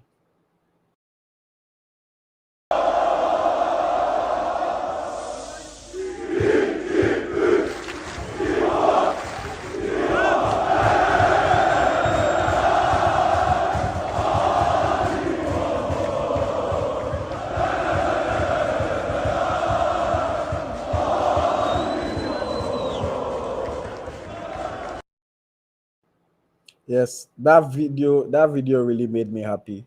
It showed how Osimhen was received by the Galatasaray fans. They know that a superstar has come to their country. They know. And again, I wish him all the very best in Turkey. Okay, so the topic that I want us to take now is a topic that is around Nigerian football, but not specifically around any player in particular. And it still links to this Victor Osimhen transfer. So, of course, Osimhen's transfer was the hottest topic of the summer transfer window. Everybody wanted to know where Osimhen was going to play his football, and a lot of people were giving us all sorts of details: Fabrizio Romano, David Ornstein, Gianluca Di Marzio, and then, of course, our Nigerian journalists also came into the picture. The likes of Puja, the likes of Buchi, trying to give us quality information about the transfer and what was going on with Victor Osimhen. But one thing that was I was seeing on social media was that a lot of fans did not trust the information that was coming from these Nigerian journalists, quote unquote, or from the Nigerian media. A lot of fans were waiting until Fabrizio says it before they believe, even if the Nigerian person has said it first. So, Smith Layi, that brings up the question that I have. I know you have your opinion. I might have a different opinion. I don't know. But why do you think that Nigerian journalists are not seen as credible transfer sources, even when they are talking about transfers of Nigerian players? Why do fans not see them as credible enough? What do you think? For me, there are it's like different angles to this IoT, and I will tell you how I see it. One, sometimes you don't get everything right. Most of these guys, if they put out information that is not correct, they don't come out to correct themselves. Instead, they will be abusing people in the comments. Go do your own. Go this thing. Go this. You will see now. Most of them, I don't want to mention names now. So, sometimes you might get it wrong. But if you put out information that is false, at least you just try to correct yourself, this and that. That is all. But instead, they go abuse you, go they cry, go they do this thing. That is not good. So, if you now bring other information again, how will I trust you? How will I trust you? So, secondly, is that I don't think some of them are even professional enough. I don't think so. Because someone that you mentioned is not only posting football stories. I saw him one day, he was posting somebody touching the other person's private part in the same account that you are using to post transfer. Yeah, they were touching their private parts. I was like, is this also a journalist? Is he a football person? So for me, that one already put me off. What's he trying to? So for me, I don't think they're professional enough. So sometimes you have to look at their level of professionalism. You have to look at how reliable they are. Some of them get it right, but they don't get it wrong too. But if you don't have that, this to come out and say, okay, this is wrong, I think it's actually what's bad. And my third angle is this: some of them post stories to chase clouds, just to sometimes they just post it to chase this thing, because at the end of the day, what they're trying to post might not be true, like I said earlier. So it's just about bringing out the information that is true and that is credible. For example, now I'm giving an example of one. Omar Kachuba reported Osimhen's transfer to Napoli. Fabrizio was referencing Omar Kachuba according to this, because he knew that Omar Kachuba had that first-hand information, and we trusted everything that Kachuba said because of his relationship to Victor Osimhen. But unfortunately, I don't know, maybe he's involved this time around, because I don't hear him any longer about Victor's matter. So I just think that sometimes too, these guys need to assure be professional enough. Even they have information, the way they put it out, they should make sure that is in a genuine way, not to shake class, in my own opinion. And I want to say something too. Let people give you your credit. Don't give your credit to yourself, because I can see that one person you mentioned before, you go and comment on that Fabrizio, say, give me the I post it first too. I post it first too. It's from me first too. Give this. I don't want his name start with P. Give my credit to. No. When you do your work, people will give you that credit. Okay. Well said, Smith Layi. Well said. And I think for me, the one that stands out to me the most as the reason why this thing is happening, I think it boils down to professionalism. It boils down to professionalism. Like you mentioned, me, I don't usually get scared to mention people's names. Everybody knows this. And I guess he calls himself a photojournalist, Puja. So maybe he doesn't care that much about how he or what he publishes on his social media. But again, if you say you're covering football and you're giving us first-hand information on transfers, but on that same account, we see you posting people's private parts, like Smith Layi said. You're posting private parts. You're posting Big Brother.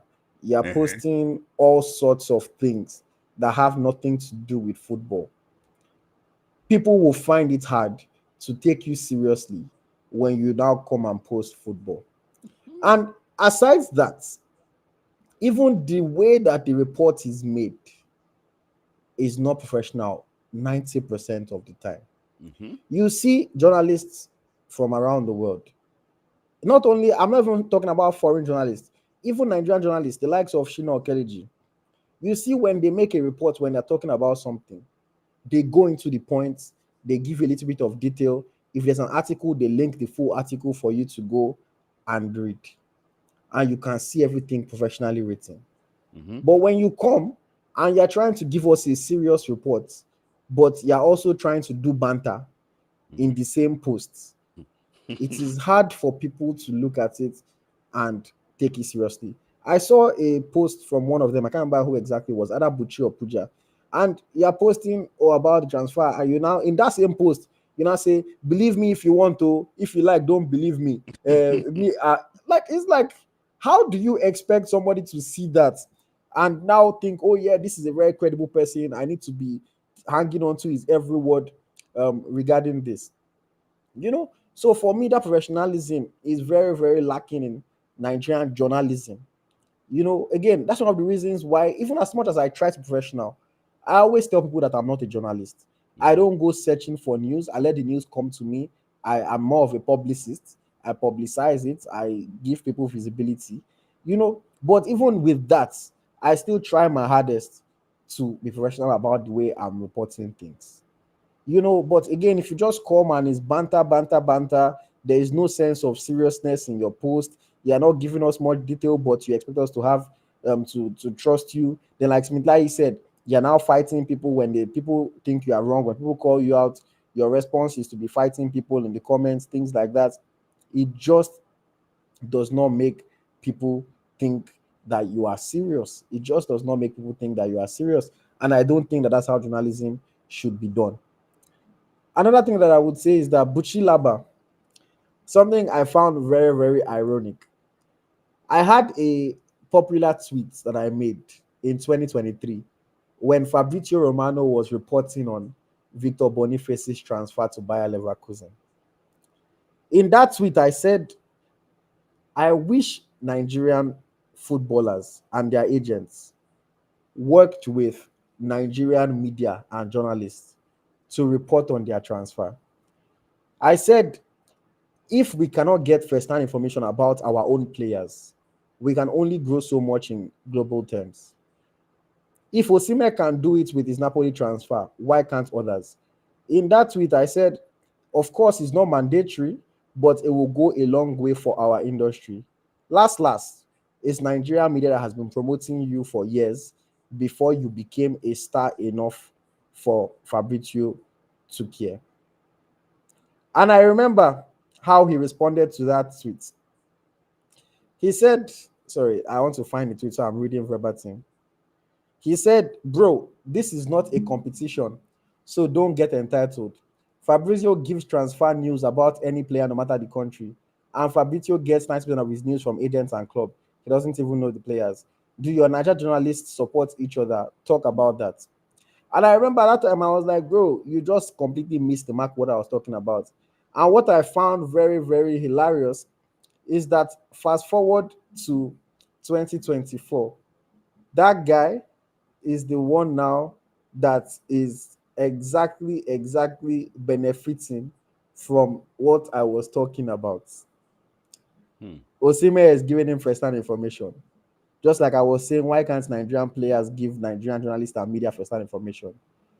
Hmm. He's the one exactly benefiting from that. He's on FaceTime call with Osimhen. He's posting the FaceTime call for us to see that, oh, he's talking to Osimhen directly. And because I had mentioned Fabrizio Romano in my tweets, he said, bro, it's not a competition. Fabrizio is blah, blah, blah, this one, that one, that one. Now, if you look at Buchi's page, every 2 or 3 tweets, he mentions Fabrizio. Hmm. Oh, I said it before Fabrizio. Oh, this person is just copying what I said. Oh, I was the first to say it. You people did not believe me. I thought it was not a competition. Mm-hmm. How come now, when you are the one that is getting information, suddenly it has become a competition of who said it first? Oh, Mm-hmm. who has more credible sources? Who is talking directly to Victor Osimhen and who is not? I just found it as a big irony and a big case of hypocrisy. Mm-hmm. He did not understand what I was saying that day, but now just look at how it is. Hmm. I still maintain that point. Nigerian footballers, it shouldn't be only Victor Osimhen. And that's one of the reasons why I would always respect Osimhen. Mm-hmm. The fact that he carries Nigerian media along, Mm-hmm. I would respect him for that. Hmm. Because he doesn't have to, Mm-hmm. but he knows what this thing will do for those people Mm-hmm. and what it will do for our media industry. Mm-hmm. Omar Katuba till today is still making money off of the fact that he reported Victor Osimhen's transfer. He Yeah. was the number one source for Osimhen transfer. Mm-hmm. His clout is still getting on international TV today Mm-hmm. because of that fact. Mm-hmm. So I would forever appreciate Victor Osimhen for doing that for our people. Hmm. Again, hey, if it's me, I would appreciate it. But I don't even care if it's me or not. Mm-hmm. Just carry whoever is your favorite Nigerian media personality, whoever is your favorite Nigerian journalist, carry that person along. Let that person be the number one source. It doesn't have to be the player, it can be the player's agent. But Mm-hmm. I'm telling you, Fabrizio Romano does not do investigative journalism. Mm-hmm. He is not investigating to know all this information. Mm-hmm. Somebody from either the club or the agent of the player is sending to him. And a lot of the time, it is the player agent. And again, I will say this: if a player tells their agents that, bro, anything that is happening with this transfer, I want Smith Layi to be the one reporting it and putting it out to the public, the agents cannot say no. Yes. They can. It doesn't mean that they cannot send it to Fabrizio later. It doesn't mean that they cannot send it to the Matthew, to Austin, anybody later. But Smith Layi can be the number one source if that player says that Smith Layi should be the number one source. Mm-hmm. So for that, I respect Victor Osimhen. I appreciate what he's doing for his countrymen, and I encourage more and more Nigerian footballers to please do the same. And for people that when it's not them, they say one thing. When it's them, they go and do exactly what they were talking about. Stop the hypocrisy, man. At the end of the day, whether it's a competition or not, everybody wants to be one of the faces or one of the voices. Mm-hmm. Everybody wants to get to the top, and these things will help get to the top. Again, nobody has to do anything. So I am not feeling entitled to anything. Nobody has to do anything. I don't get upset when anybody doesn't do anything. I am simply encouraging people to do it because of the effect that it has on whoever they carry along and that it has on Nigerian media in general. If Osimhen, Boniface, Chukwueze, Lukman, maybe Iwobi, if they're all transferring and the main source of information is coming from Nigeria, there is no way people will not start to respect the opinions and the reports of Nigerian journalists more. There's no way. But if it's only Osimhen that is doing it, it will be like, the respect will not come like that. But if more players come on board, this thing will happen. So I think Nigerian journalists also have to be more professional. We'll definitely say that. But kudos to Osimhen for carrying our Nigerian people along with this transfer. Let me just quickly appreciate KZ with the super chat, $4.99. We really appreciate it. Thank you very much for supporting the channel. Thank you very much. And if you're on YouTube and you haven't liked the video yet, please make sure you like the video. We are now over 50% of the viewers, so you guys stepped it up. But I still think that we can get more likes. About 31 people that are watching haven't liked the video, so please like it if you haven't already. Thank you very much. Okay. If you want to come on and share your thoughts, I am going to post the link now. Like I said, please make sure that you have good lighting so that we can see your face. Please make sure that you are fully dressed. We don't want to see your chest. Um, and yes, I'll give you the opportunity to share your thoughts once you come on. Um, Smilai, Yeah. we are going to still have to do our match preview for Benin Republic. Yes. So that one, I'd say, should we do it as a live video or should we record and post? What do you think? I think life might be good so that people can just contribute and you know Mm. people like to see our faces, a lot. So I just want to like say a few things too, like I went to the YouTube channel now. There's a poll there that I feel like the video, yes, I got you. No, I will do so now. I am a hater. Some people click on I am hater. And I went on no. 5% people click on I'm a hater. What's it? Nigerians we are very funny. But haters too, you are welcome. So guys, just like the video. I can see that like is actually what's going on now. People actually were liking it more. Fantastic. Please do like Mm. more. Thank you. Yes, thank you very much. Okay, we have a few people that want to come on. Let me bring on the first guest of this evening. Welcome, Mr. Adidotun. Thank you, AyoT. Smith Layi, congrats on your boy. Super agent Smith Layi. Your boy moved to Crawley Town from Sigrabi Stars. Now you collect the Saminu, transfer. now you see. I don't want to say I am happy that Victor got a club. I was even saying it before now that no matter what, eh, even if he was still at Napoli found one way or the other to register him because Lukaku will not perform. The way he didn't perform well for Roma last season, he should not perform. So they'll be forced to register him. But I'm happy that he moved to Gala. When it comes to achievements and followership, Gala is way ahead of Napoli. So that alone, because after Islam, football is a religion in Turkey. So on that, I'll give it to him. I'll give it to him. And like I said, AyoT, I know Calendar is a businessman, but it's a businessman that will support his own people. Okay? That will support his own people. That's just it. Then I wish him well. And I said we should not give him too much pressure so that he can do well. Okay? We shouldn't give him too much pressure so that he can do well. And I want for him to complete the season, win the highest goal scorer in Turkey, and please. Okay. Win the highest goal scorer. Sorry, be the highest goal scorer in Turkey, and please be the highest goal scorer in Europa League. And by so doing, you know, many clubs will come for him. They even make way for him. Because when it comes in January, I don't think many big clubs, apart from Chelsea, want to make way for him. And now, if Jackson continues to score for Chelsea, I don't think they will come for Osimhen. But he should finish the season with Galatasaray, bagging goals, like 30 goals in the season, be the highest goal scorer in their league, and be the highest scorer in Europa League. And I think if you can do that, come next season, he will move to a bigger club. Probably it could be Man U, it could be PSG, it could be another bigger club, bigger than Chelsea. It could even be AC Milan, That's that. I wouldn't know if you have spoken about Super Eagles. I don't know if you are talking about Super No, Eagles camp. well, I wouldn't know. we're not covering Super Eagles today. No. Okay, no problem about that.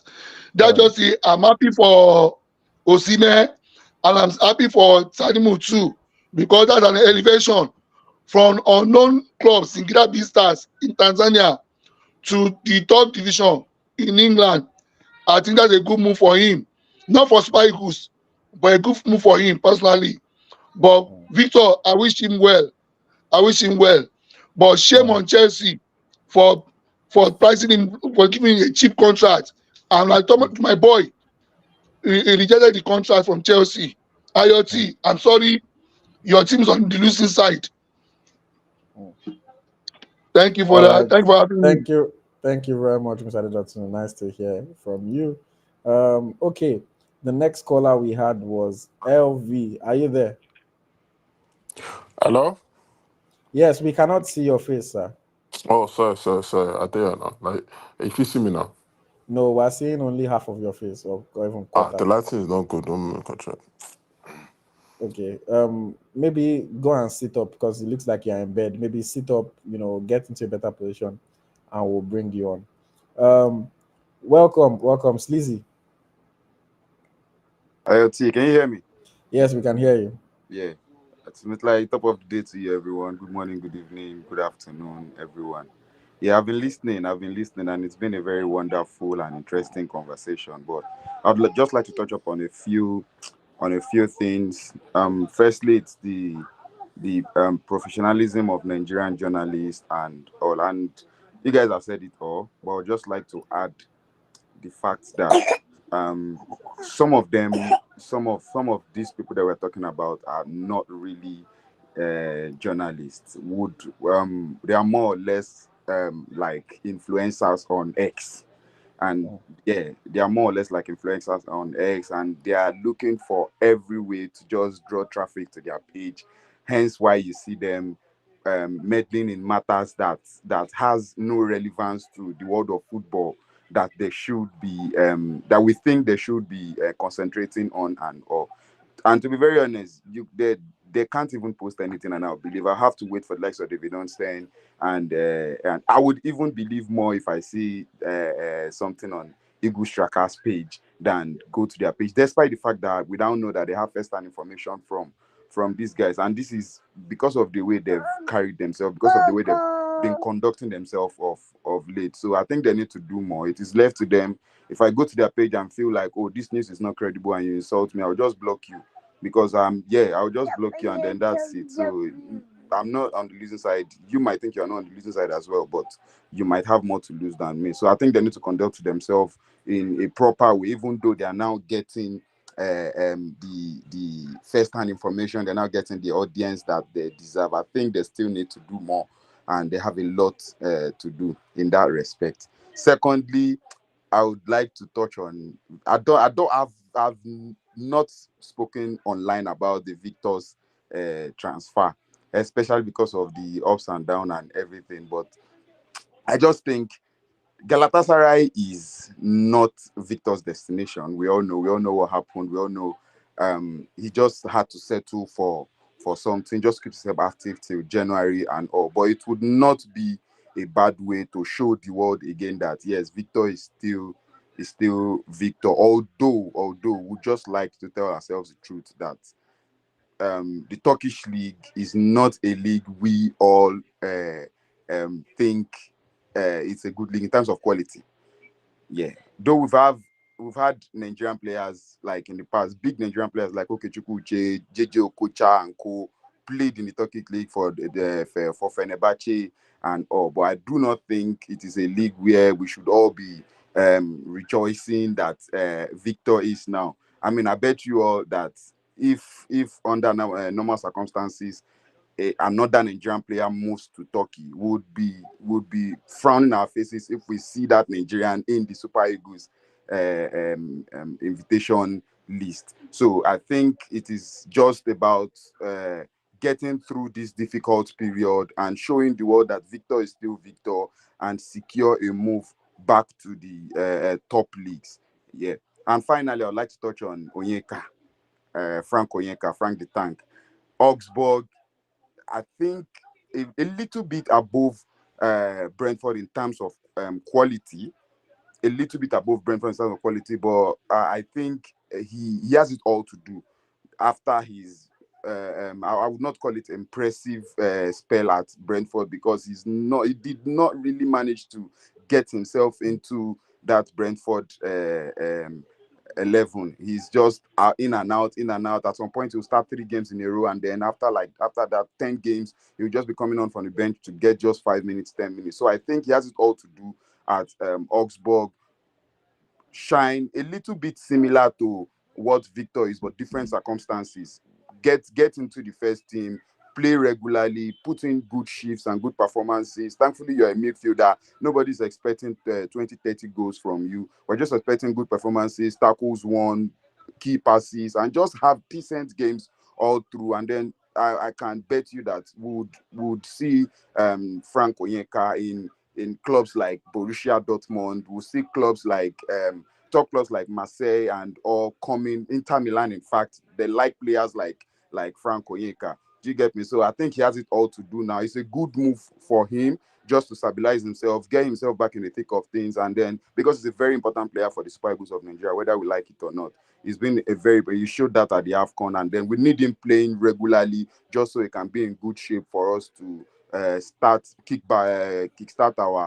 our roller coaster ride for the World Cup in 2025. So we need him back and active. So that's just it for me. Interesting conversation. Thank you, Smith Layi. Thank you, AyoT. Just keep up the good works.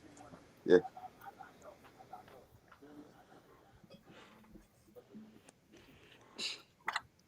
I can't hear you, Ayo. Oh no, so I said thank you very much. I said if you want to stay on, you can stay on.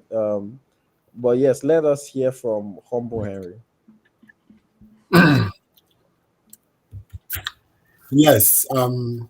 Good evening, everybody. I'm the most happiest person so far. That at least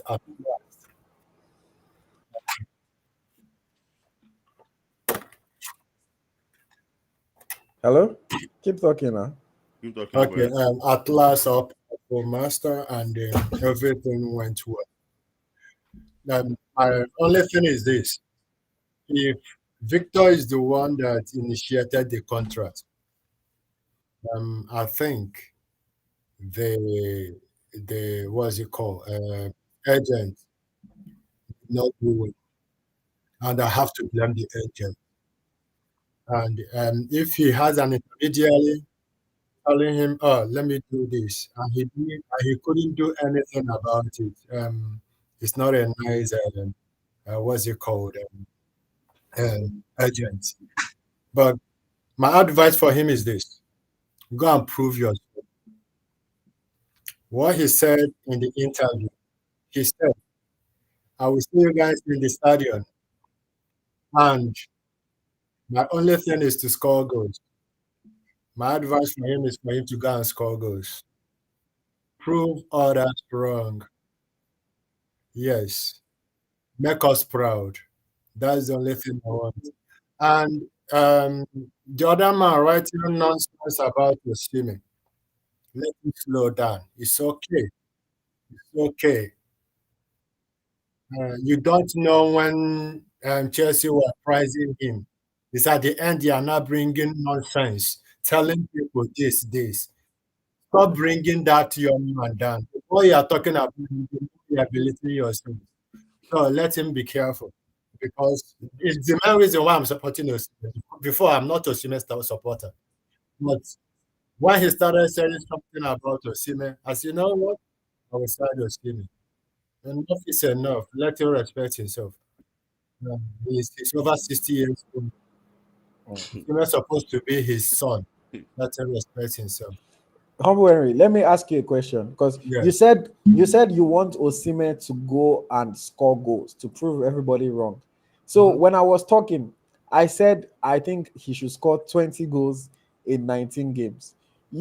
How many goals do you think Osimhen should Oh score my, in those 19 games? hey, um, the question will be, I asked if he has a good midfielders. They said yes. Do they have good defenders? They said yes. I think from now to January, please Osimhen, I want 25 goals from now to Hmm. January. And I know he will do it. I know he will do it. I believe he will do it. I love that. Okay, Sleazy, I'll throw that question to you as well. In the 19 games between now and January, how many do you think Victor Osimhen should score? Um, I think Victor will score about 10 to 15 goals between 10. Ah, just 10 to 15. Do you know why I said 10 to 15? So I've watched Galatasaray's game. They are just not very consistent, especially their backline and their midfield. They are just not very consistent. They don't have world class midfield. They don't have top class midfielders. It's just like it's just there. Even their wingers are not. They are so selfish. They have Dries Mertens, who is familiar to Osimhen's game. His first season with Osimhen, it was horrible. Osimhen was not getting any services from him when he was at Napoli, if you remember vividly. And we have Hakim Ziyech. We all know who wants to play football whenever he wants to play football. He just only plays whenever he feels like playing. He's on top of his game. We know he's world class, but he just wants to play whenever he wants to play. So I think that would also play in. But Victor's hustling spirit would get him those 10 to 15 goals that I think he would score. So that's just the case with it's not like Victor is not capable of scoring 30 even in those games. Yes, but I think with the players around him, I just think he would struggle to get the right services. Just that Victor is a hustler, so I think 10 to 15 goals is ideal. Okay, but let me ask you this because you said his teammates are not necessarily world class. Mm. I agree with you. But in general, world class players don't play in Turkey in general. So I don't expect his teammates to be world class. What he does have, though, he has the best team in Turkey. So whether or not they are world class, they are the best in that country. The only competition that they have really is Fenerbahce. Besiktas are not serious again. Yeah. So should that not be reason for him to be able to get close to the 25 goals? I mean, 25 in 19 is, like I said, is not out of reach for a player of Victor's quality. But I still maintain the fact that the Turkish league does not produce those kind of midfielder. Even though, like, I understand where you're coming from, that they are the best in the league. So in isolation, thinking about it in isolation, they are world class in Turkey. Sorry, let me just sorry to cut you off. Just for context, for context, last season, Paul Onuachu scored 14 goals in 20 games in that league. 14 goals. Yes, but 14 goals in 20 games. That's Onuachu. We don't think Onuachu and Osimhen, they are like night and day in terms of level. So if Onuachu can score 14 in 20 games, Osimhen in 19 games, you say he should score 10. How about that? AyoT, we all know sorry, we all know that in Turkey, in the Turkish league, there is little to no emphasis on details in playing and all. And if we're talking about a player like Osimhen that is already used to those top 5 leagues, is already used to those technicality and everything, play the bodies way, I think he's also going to have to adapt to playing with players that are not on his level. Some of the midfielders, I'm not talking about Ziyech and Mertens and by Batshuayi now. I'm talking about some of the midfielders that are not on his level, that Osimhen needs to also put himself on their level. So it's going to take like a game or two. So we are taking away about 2-3 games from that 19 games as well before he can also adapt, because it's not only going to a higher level that you have to adapt. When you're coming down, levels down, like 2 or 3 levels down, Osimhen is clearly way in terms of quality and in terms of exposure above the Turkish league. So he's coming down again. He also needs to adapt. I don't know if you understand what I'm trying to say. I'm just trying to like think. I know football is not mathematics. He can get there and hit the ground running immediately. Do you get what I mean? So he can hit the ground running, get a hat-trick in his first game, and then that's it. Boom, 25-30 goals.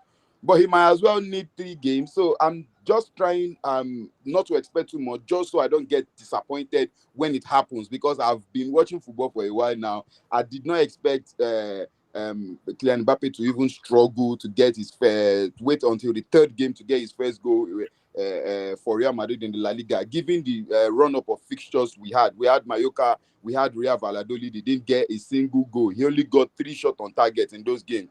Day before yesterday's game, and he got the goal, and then we're all coming the names. I know from here it's going to be all the way up. So I'm just thinking about factoring that in as well into Victor Osimhen's start for Galatasaray. But I'm not saying 25 is not achievable. I'm just saying I'm expecting 10 to 15. Do you get what I mean? Okay. I hear you. Smith Layi, do you want to say something? Yes, I just want to say it, with due respect, Vallecano and Valladolid is not Adama Damanyespo. But Valladolid is not Kasim Pasa. It's Uncle Ken that is playing for Kasim Pasa. I'm just saying it because a home game against Alliance Sport, I expect 3 goals. Home game against Istanbul Karagugu. Sorry, apologies, I don't get that name very well. Karamguchu. See, they should be wetting their pants as soon as they see Victor Osimhen. Victor, see, I'm not putting pressure on Victor, but there are some games, they'll be say, if Victor says they play with one leg, Victor will score.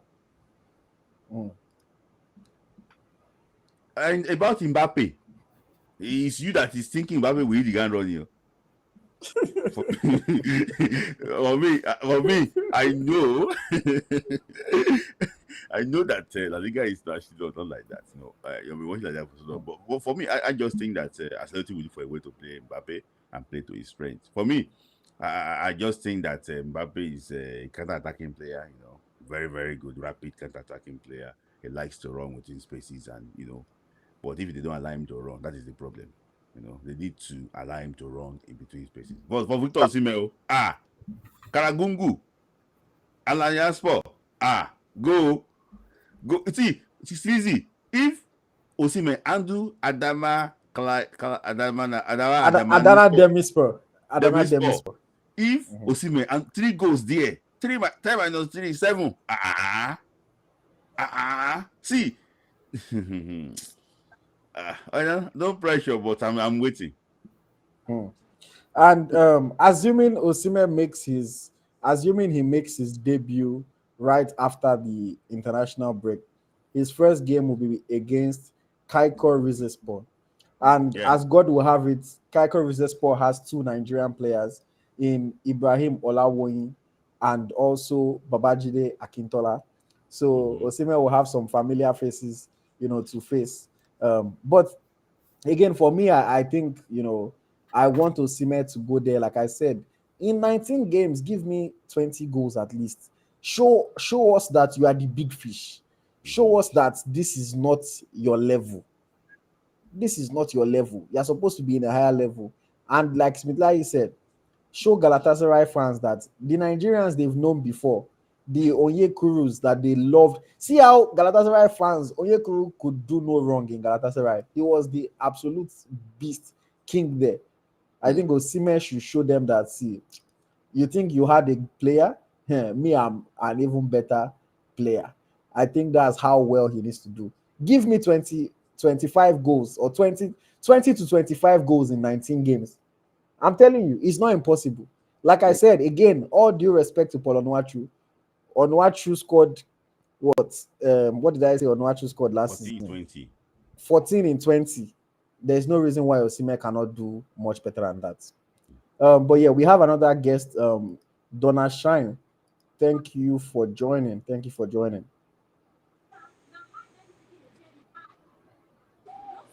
Hello, can you hear me? It's frozen. Yeah, I think Can he's. you hear me? Yes, we can hear you now. Yes. Good evening, Mr. AyoT from here. Smith Layi, this is my first time here. I'm really happy. So Ring the bell. honestly, I don't have the bell yet, but thank you for joining. Thank you. honestly, I noticed a lot of pressure on Osimhen. So I know there's so much expectation on him. I expect more from him. But we should also consider the fact that Osimhen is coming out from a very tough situation from Napoli, where he had not played any preseason. He will still be match rusty, so he still needs to get his sheets back, um, get into training. I'm not sure his match sharp for now.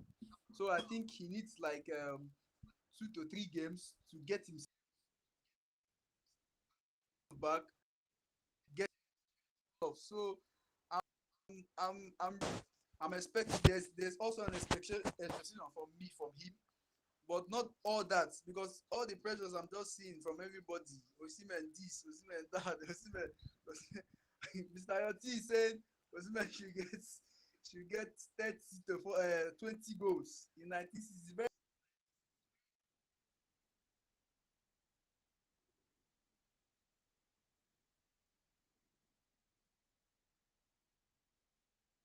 I think we've lost you again with your connection. Donashan, I'll let you go and you can come back. See, he said that Osimhen has not played preseason, and that's a good point. And I'll tell you that that point is the reason why I'm even capping it at 20 goals. If Osimhen has played preseason, let's say he played preseason, and he even maybe played one game for Napoli, I would be expecting him to score 30. Again, for me, we look at Osimhen as this superstar player. 18 Ballon, like Nigerians, we are the ones that have been saying it. Africa's best, 18 Ballon d'Or. How can Chelsea disrespect him?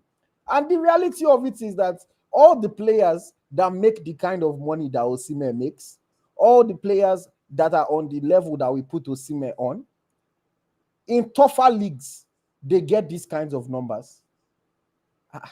The only striker that we can compare Osimhen to in 2024 is Erling Haaland. Any other striker we say is not on Osimhen's level. Abinobisu. Mm-hmm. Any other striker, they tell you, oh, he's not on Osimhen's level. Osimhen is better. If Haaland is playing in Turkey, Haaland will score you 40 goals in 20 games. Look at what he's doing in Premier League. He's doing more than 1 goal per game in Premier League. So for me, I don't think it is too much to expect from Victor Osimhen. That is how good we say he is. That is how good we believe he is. And I think he can do it. And I think he needs to do it to really prove people wrong, to prove Chelsea wrong. And so that in January or next summer, when he's looking for a transfer again, God forbid bad thing, imagine Osimhen stays the whole season in Turkey. He only scores 15 goals. Or he only scores 20 goals in the whole season in Turkey. In next summer, you now tell Chelsea to pay you 250k. They will laugh at you now. Like, let's be realistic. They will say, what was that? Like, even Oli Watkins is scoring more than that. Even Jackson is scoring that now. So, like, for him to really show everybody that what he was demanding is his value, is his worth, he needs to get those numbers. Like, I don't think it is too much to ask from a superstar. I don't think it is too much to ask. Official Lucky Friday says Haaland can't get that number in Turkish league. No disrespect. Again, look at what Haaland is getting in England. Haaland, see, I can't remember the stat exactly, but if you want me to check, I can check. And I don't want it to make it seem like I'm fighting for Haaland over Osimhen. But Haaland has scored 50 plus goals in almost every season for the past like 5-6 years. 50 plus goals in almost every season. AyoT. Those Yeah. those kind of discussions, I like to hit the nail straight on his head. Is above us as it stands. Is above Osimhen in terms of rating, in terms of performance, in terms of quality. He's way above Osimhen as it stands. Even Harry Kane would be rated above Osimhen. I don't like when we start being biased or using emotion to judge things like that. Osimhen is like a great striker. He's that, but everything that happens always have impact on discussions like this. Always have its impact, lasting impact. In fact, on ratings when it comes to ranking and all. At the moment, I think when he scored the second goal against West Ham on Saturday, the commentator said he has now averaged a goal per game in the Premier League. In the English Premier League, a league that is regarded as the most difficult, most competitive in the world, like the best in the world, arguably the best league in the world. The commentator said a striker is now averaging a goal per game, and this is his 3rd season in the league. So I think it is just demeaning to Alan when you say he can't get those numbers in the Turkish league. He's way above us at the moment. Way above him at the moment. And again, somebody said, Ayo, your YouTube thing does not make sense without connecting IG. It does not make sense to you. It makes a lot of sense to me. Follow on IG. I'll be follow on YouTube if you want to watch. Again, YouTube is very disconnected. YouTube makes us no money. YouTube doesn't do much, and rather Instagram makes us no money. Instagram doesn't do much, and YouTube does. Yeah, you people, the person that's commenting, you've never bought merch, you've never left super chat, you've never left anything. The little money we won't make from YouTube, we don't want us to make that money too. I have banner, you self have mercy. But yeah, let me bring on Chris Gogo. Chris Gogo, welcome to the program. It's Chris Cars. What you're saying about how many goals, I think we need at least 25 goals in 20 games minimum. Because if Onyeka he didn't play for half the season. He came on loan to Trabzonspor, and look at the way he was dribbling players like he's Neymar and Messi. He was running up and down the pitch from the halfway line and scoring goals. And the Valencia scored, I think it was like 34 goals out of 32. What has Valencia done in his career? These are the type of players that are destroying Turkish league. So sorry, the current highest goal scorer in Turkey right this season, Christoph Piatek. One start, so he has only started one match this season. He has 4 goals. Come on, are you telling me that Osimhen cannot get these numbers? Let's be serious now. Let's be serious here. He needs to show his quality in that league. Fred has 3 goals already this season. Fred, come on now. Hat-tricks. Come on now. Like Smith Layi said, even though Smith Layi is making it sound funny, but like all these Adana Demirspor hat-trick, AU Sport, that's even 4 or 5 goals. Like there's Osimhen supposed just the banging, and I know I'm laughing while I'm saying it, but Osimhen, like that's the level, man. It should be finishing practice this season. It should just be finishing practice. You'll be getting 3 or 4 chances a game, and he needs to show that his quality in front of goal. Because I don't know, you can't be happy with this move. The level of this league is so low. Like when you go down and down the league, it's just really low level Turkish players who haven't even played for Turkey in their lives. Those are the type of players that are in the bottom clubs. So I'm not really happy with the move, but it's a situation that he found himself in. So it's not really exciting, but we'll see what way he goes in January. And I want to just say something because someone said that he will score goals if he can have somebody to put the ball into the box, and I will say he will. Like, again, Galatasaray players are not world-class players, don't get me wrong, but he has some of the best players in Turkey. He is playing for the best team in Turkey. This season, in 3 games, Galatasaray have scored 9 goals in 3 games. 7 of those goals have been assisted. So if they are scoring 3 goals per game with Michy Batshuayi, then there's no reason why they cannot take that to 5 a game with Victor Osimhen. So for me, again, I understand that. I know the fear of a lot of people is they don't want to set those high targets and then he doesn't hit the high targets. And then maybe they think it will make him look bad. So I understand the hesitation of people. But the reality of it is at the level that we believe Osimhen is at, number 8 in the world, the best in Africa, those are the levels that he's supposed to be hitting. Because to me, if you cannot score a goal per game in Turkey, I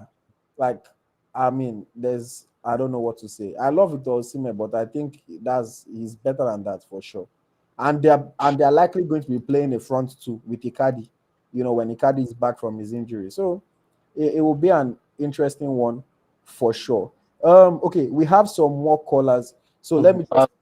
one question. Did there any news on Onuachu talking about? Did he get a new club? Or is he going to be in the reserves again? Nothing yet on Onuachu. I'm sure that Trabzonspor is still working on his deal. But they said they don't have the money to pay Southampton. Well, maybe they can take him on loan. But yeah.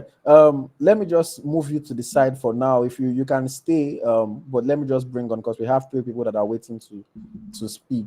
Okay. First of all, I believe this is Temitope. Yes, you've been on before. Welcome.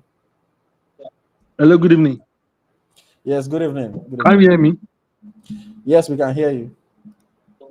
For me, I don't care about how many goals. Score many goals for me, so I can change Chelsea for not paying that money for him.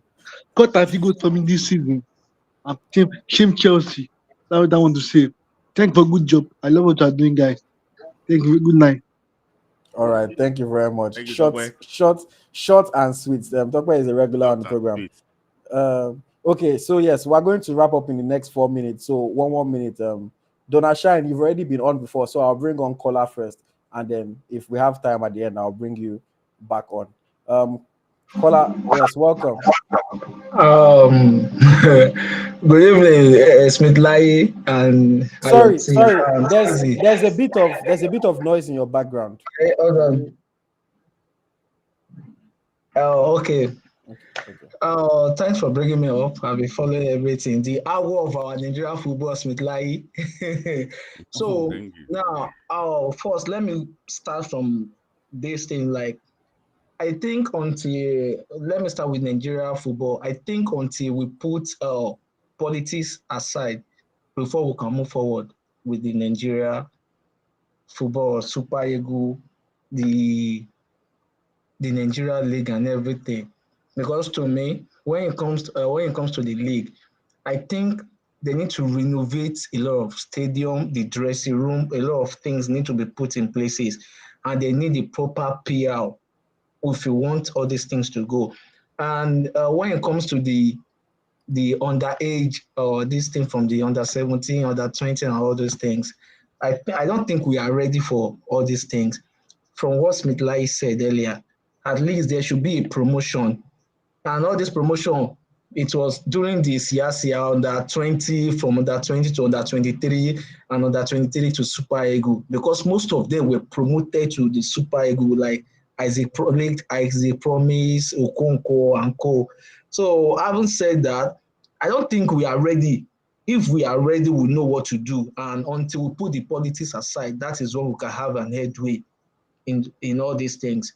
And uh, let me go quickly to Osimhen before we One end minute, it. 1 minute, 1 minute. I think, from what I can say, I think there is another grand agreement between Napoli and Chelsea related to the Lukaku and Osimhen deal. That okay, if we give you Lukaku at this rate, you have to give us Osimhen. And I think Osimhen need to have. I think he need to sack the agent, because the agent is really giving him a bad deal. Because that was why they need to loan him down to Turkish. So, like, extend your deal, then maybe come in January, Chelsea will come back for him. So I think he will definitely go to Chelsea. That's what Napoli is trying to do. They want to keep to their promises to have a good relationship.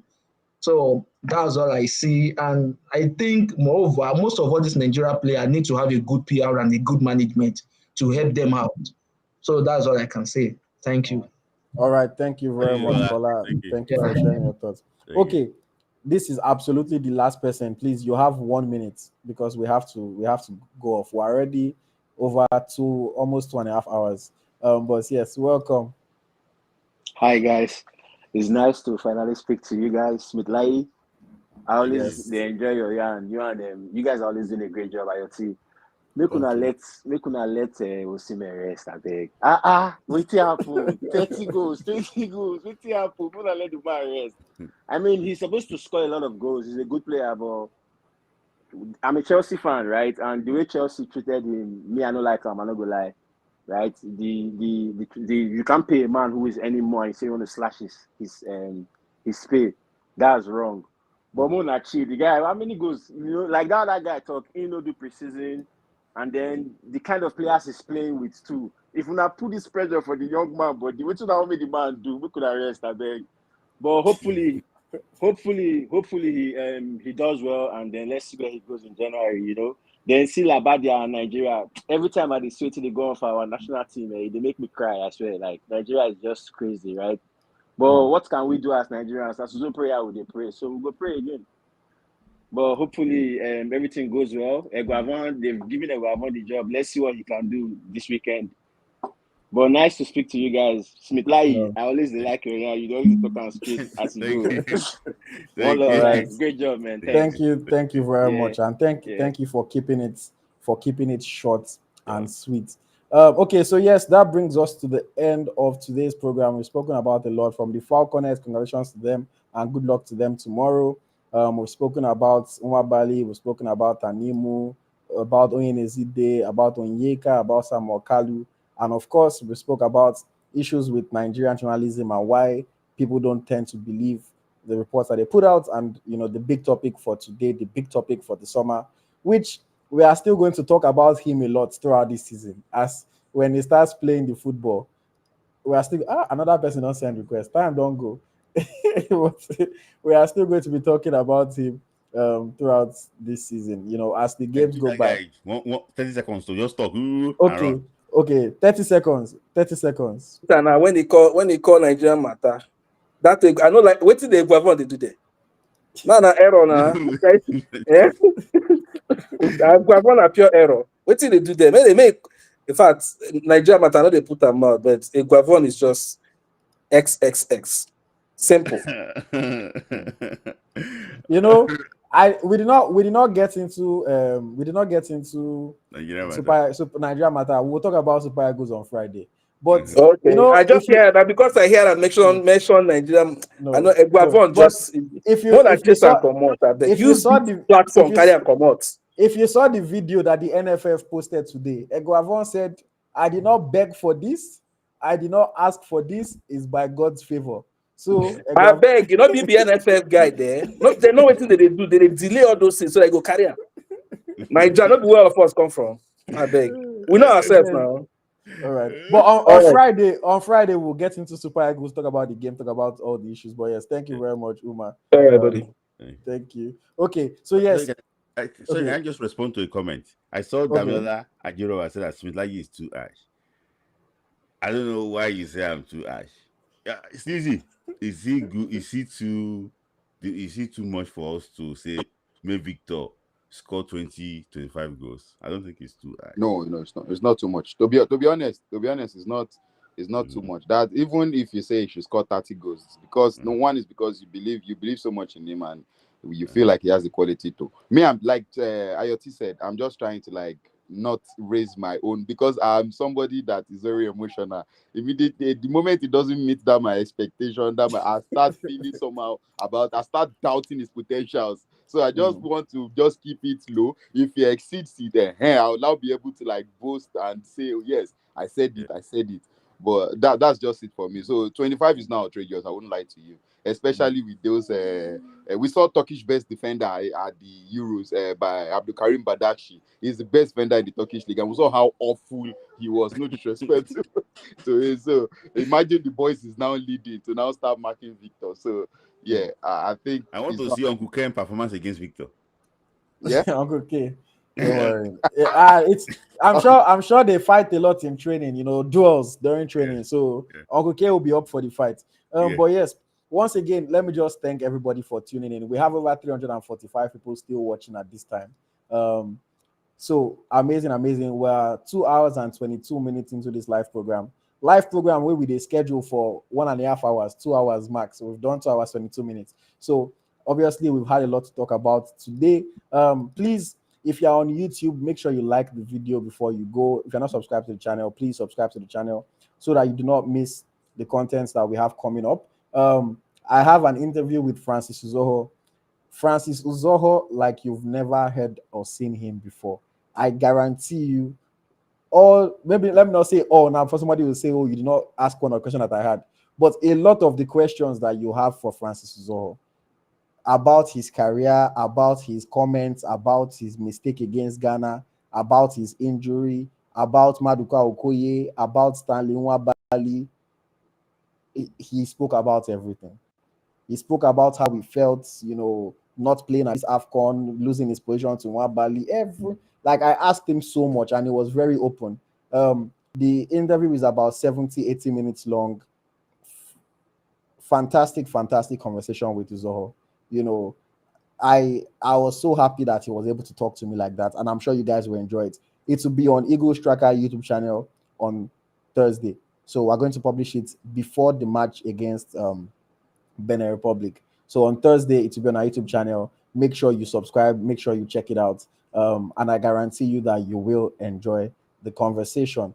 And yes, of course, on Friday, we'll come live again to discuss the game against Benin Republic. We'll do a post show after the game as well. And then same thing when we play against Rwanda before and after the game. And yes, final word from you, Sleazy, before we wrap up. Final word. 30 seconds. I'm looking forward to the next episode, especially when we'll have to talk about the Nigerian versus Benin Republic game.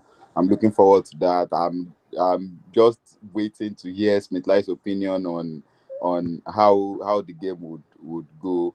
And again, like I said about Nigerian footballers, and like you said, it would be very nice for them to work closely with the Nigerian journalists. But the Nigerian journalists also need to conduct themselves in such a way that they gain the trust of their target audience, which is the Nigerian football fan. It's a very, very big sport in Nigeria. In fact, the most invested in sports in the country. So we should be able to be getting first-hand information about our players, about their arrival in camps, about their transfer news, about their injuries and all. Look at today, Bright Osayi Samuel out and in why nobody knows. Nobody is reporting it. Nobody is giving it to us that we have another thing. We're just football fans. Personally, I'm just a football fan. I need to be able to go to Puja's page, to be able to go to Smith Layi's place and get first-hand information, not me waiting for the foreign journalists to do that. So that's just it. Right.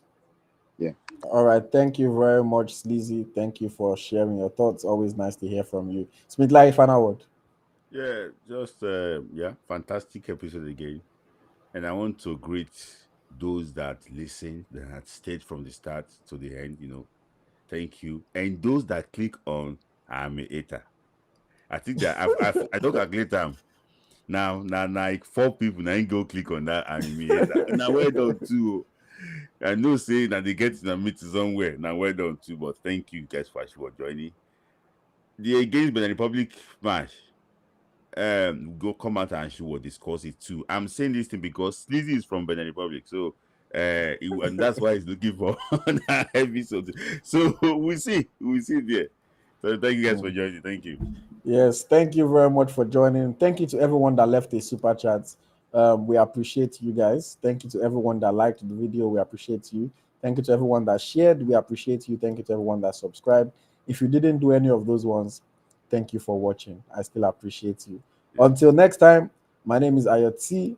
My co-host is